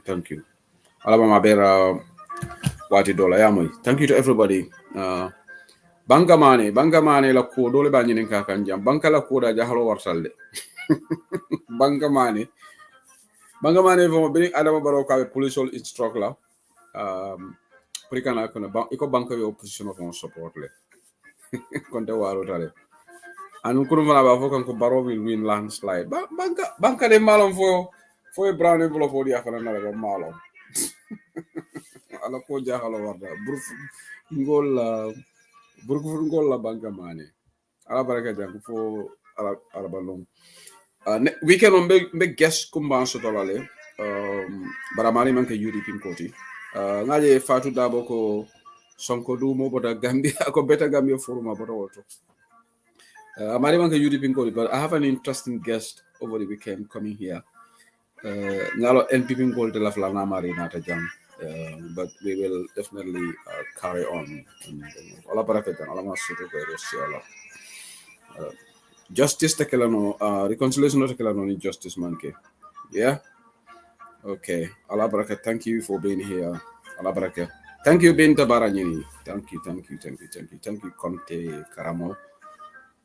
Baraka Baka Abubakar Bajiki Nimaga. Thank you, Fadabo. Good night. Good night, everybody. Allah baraka.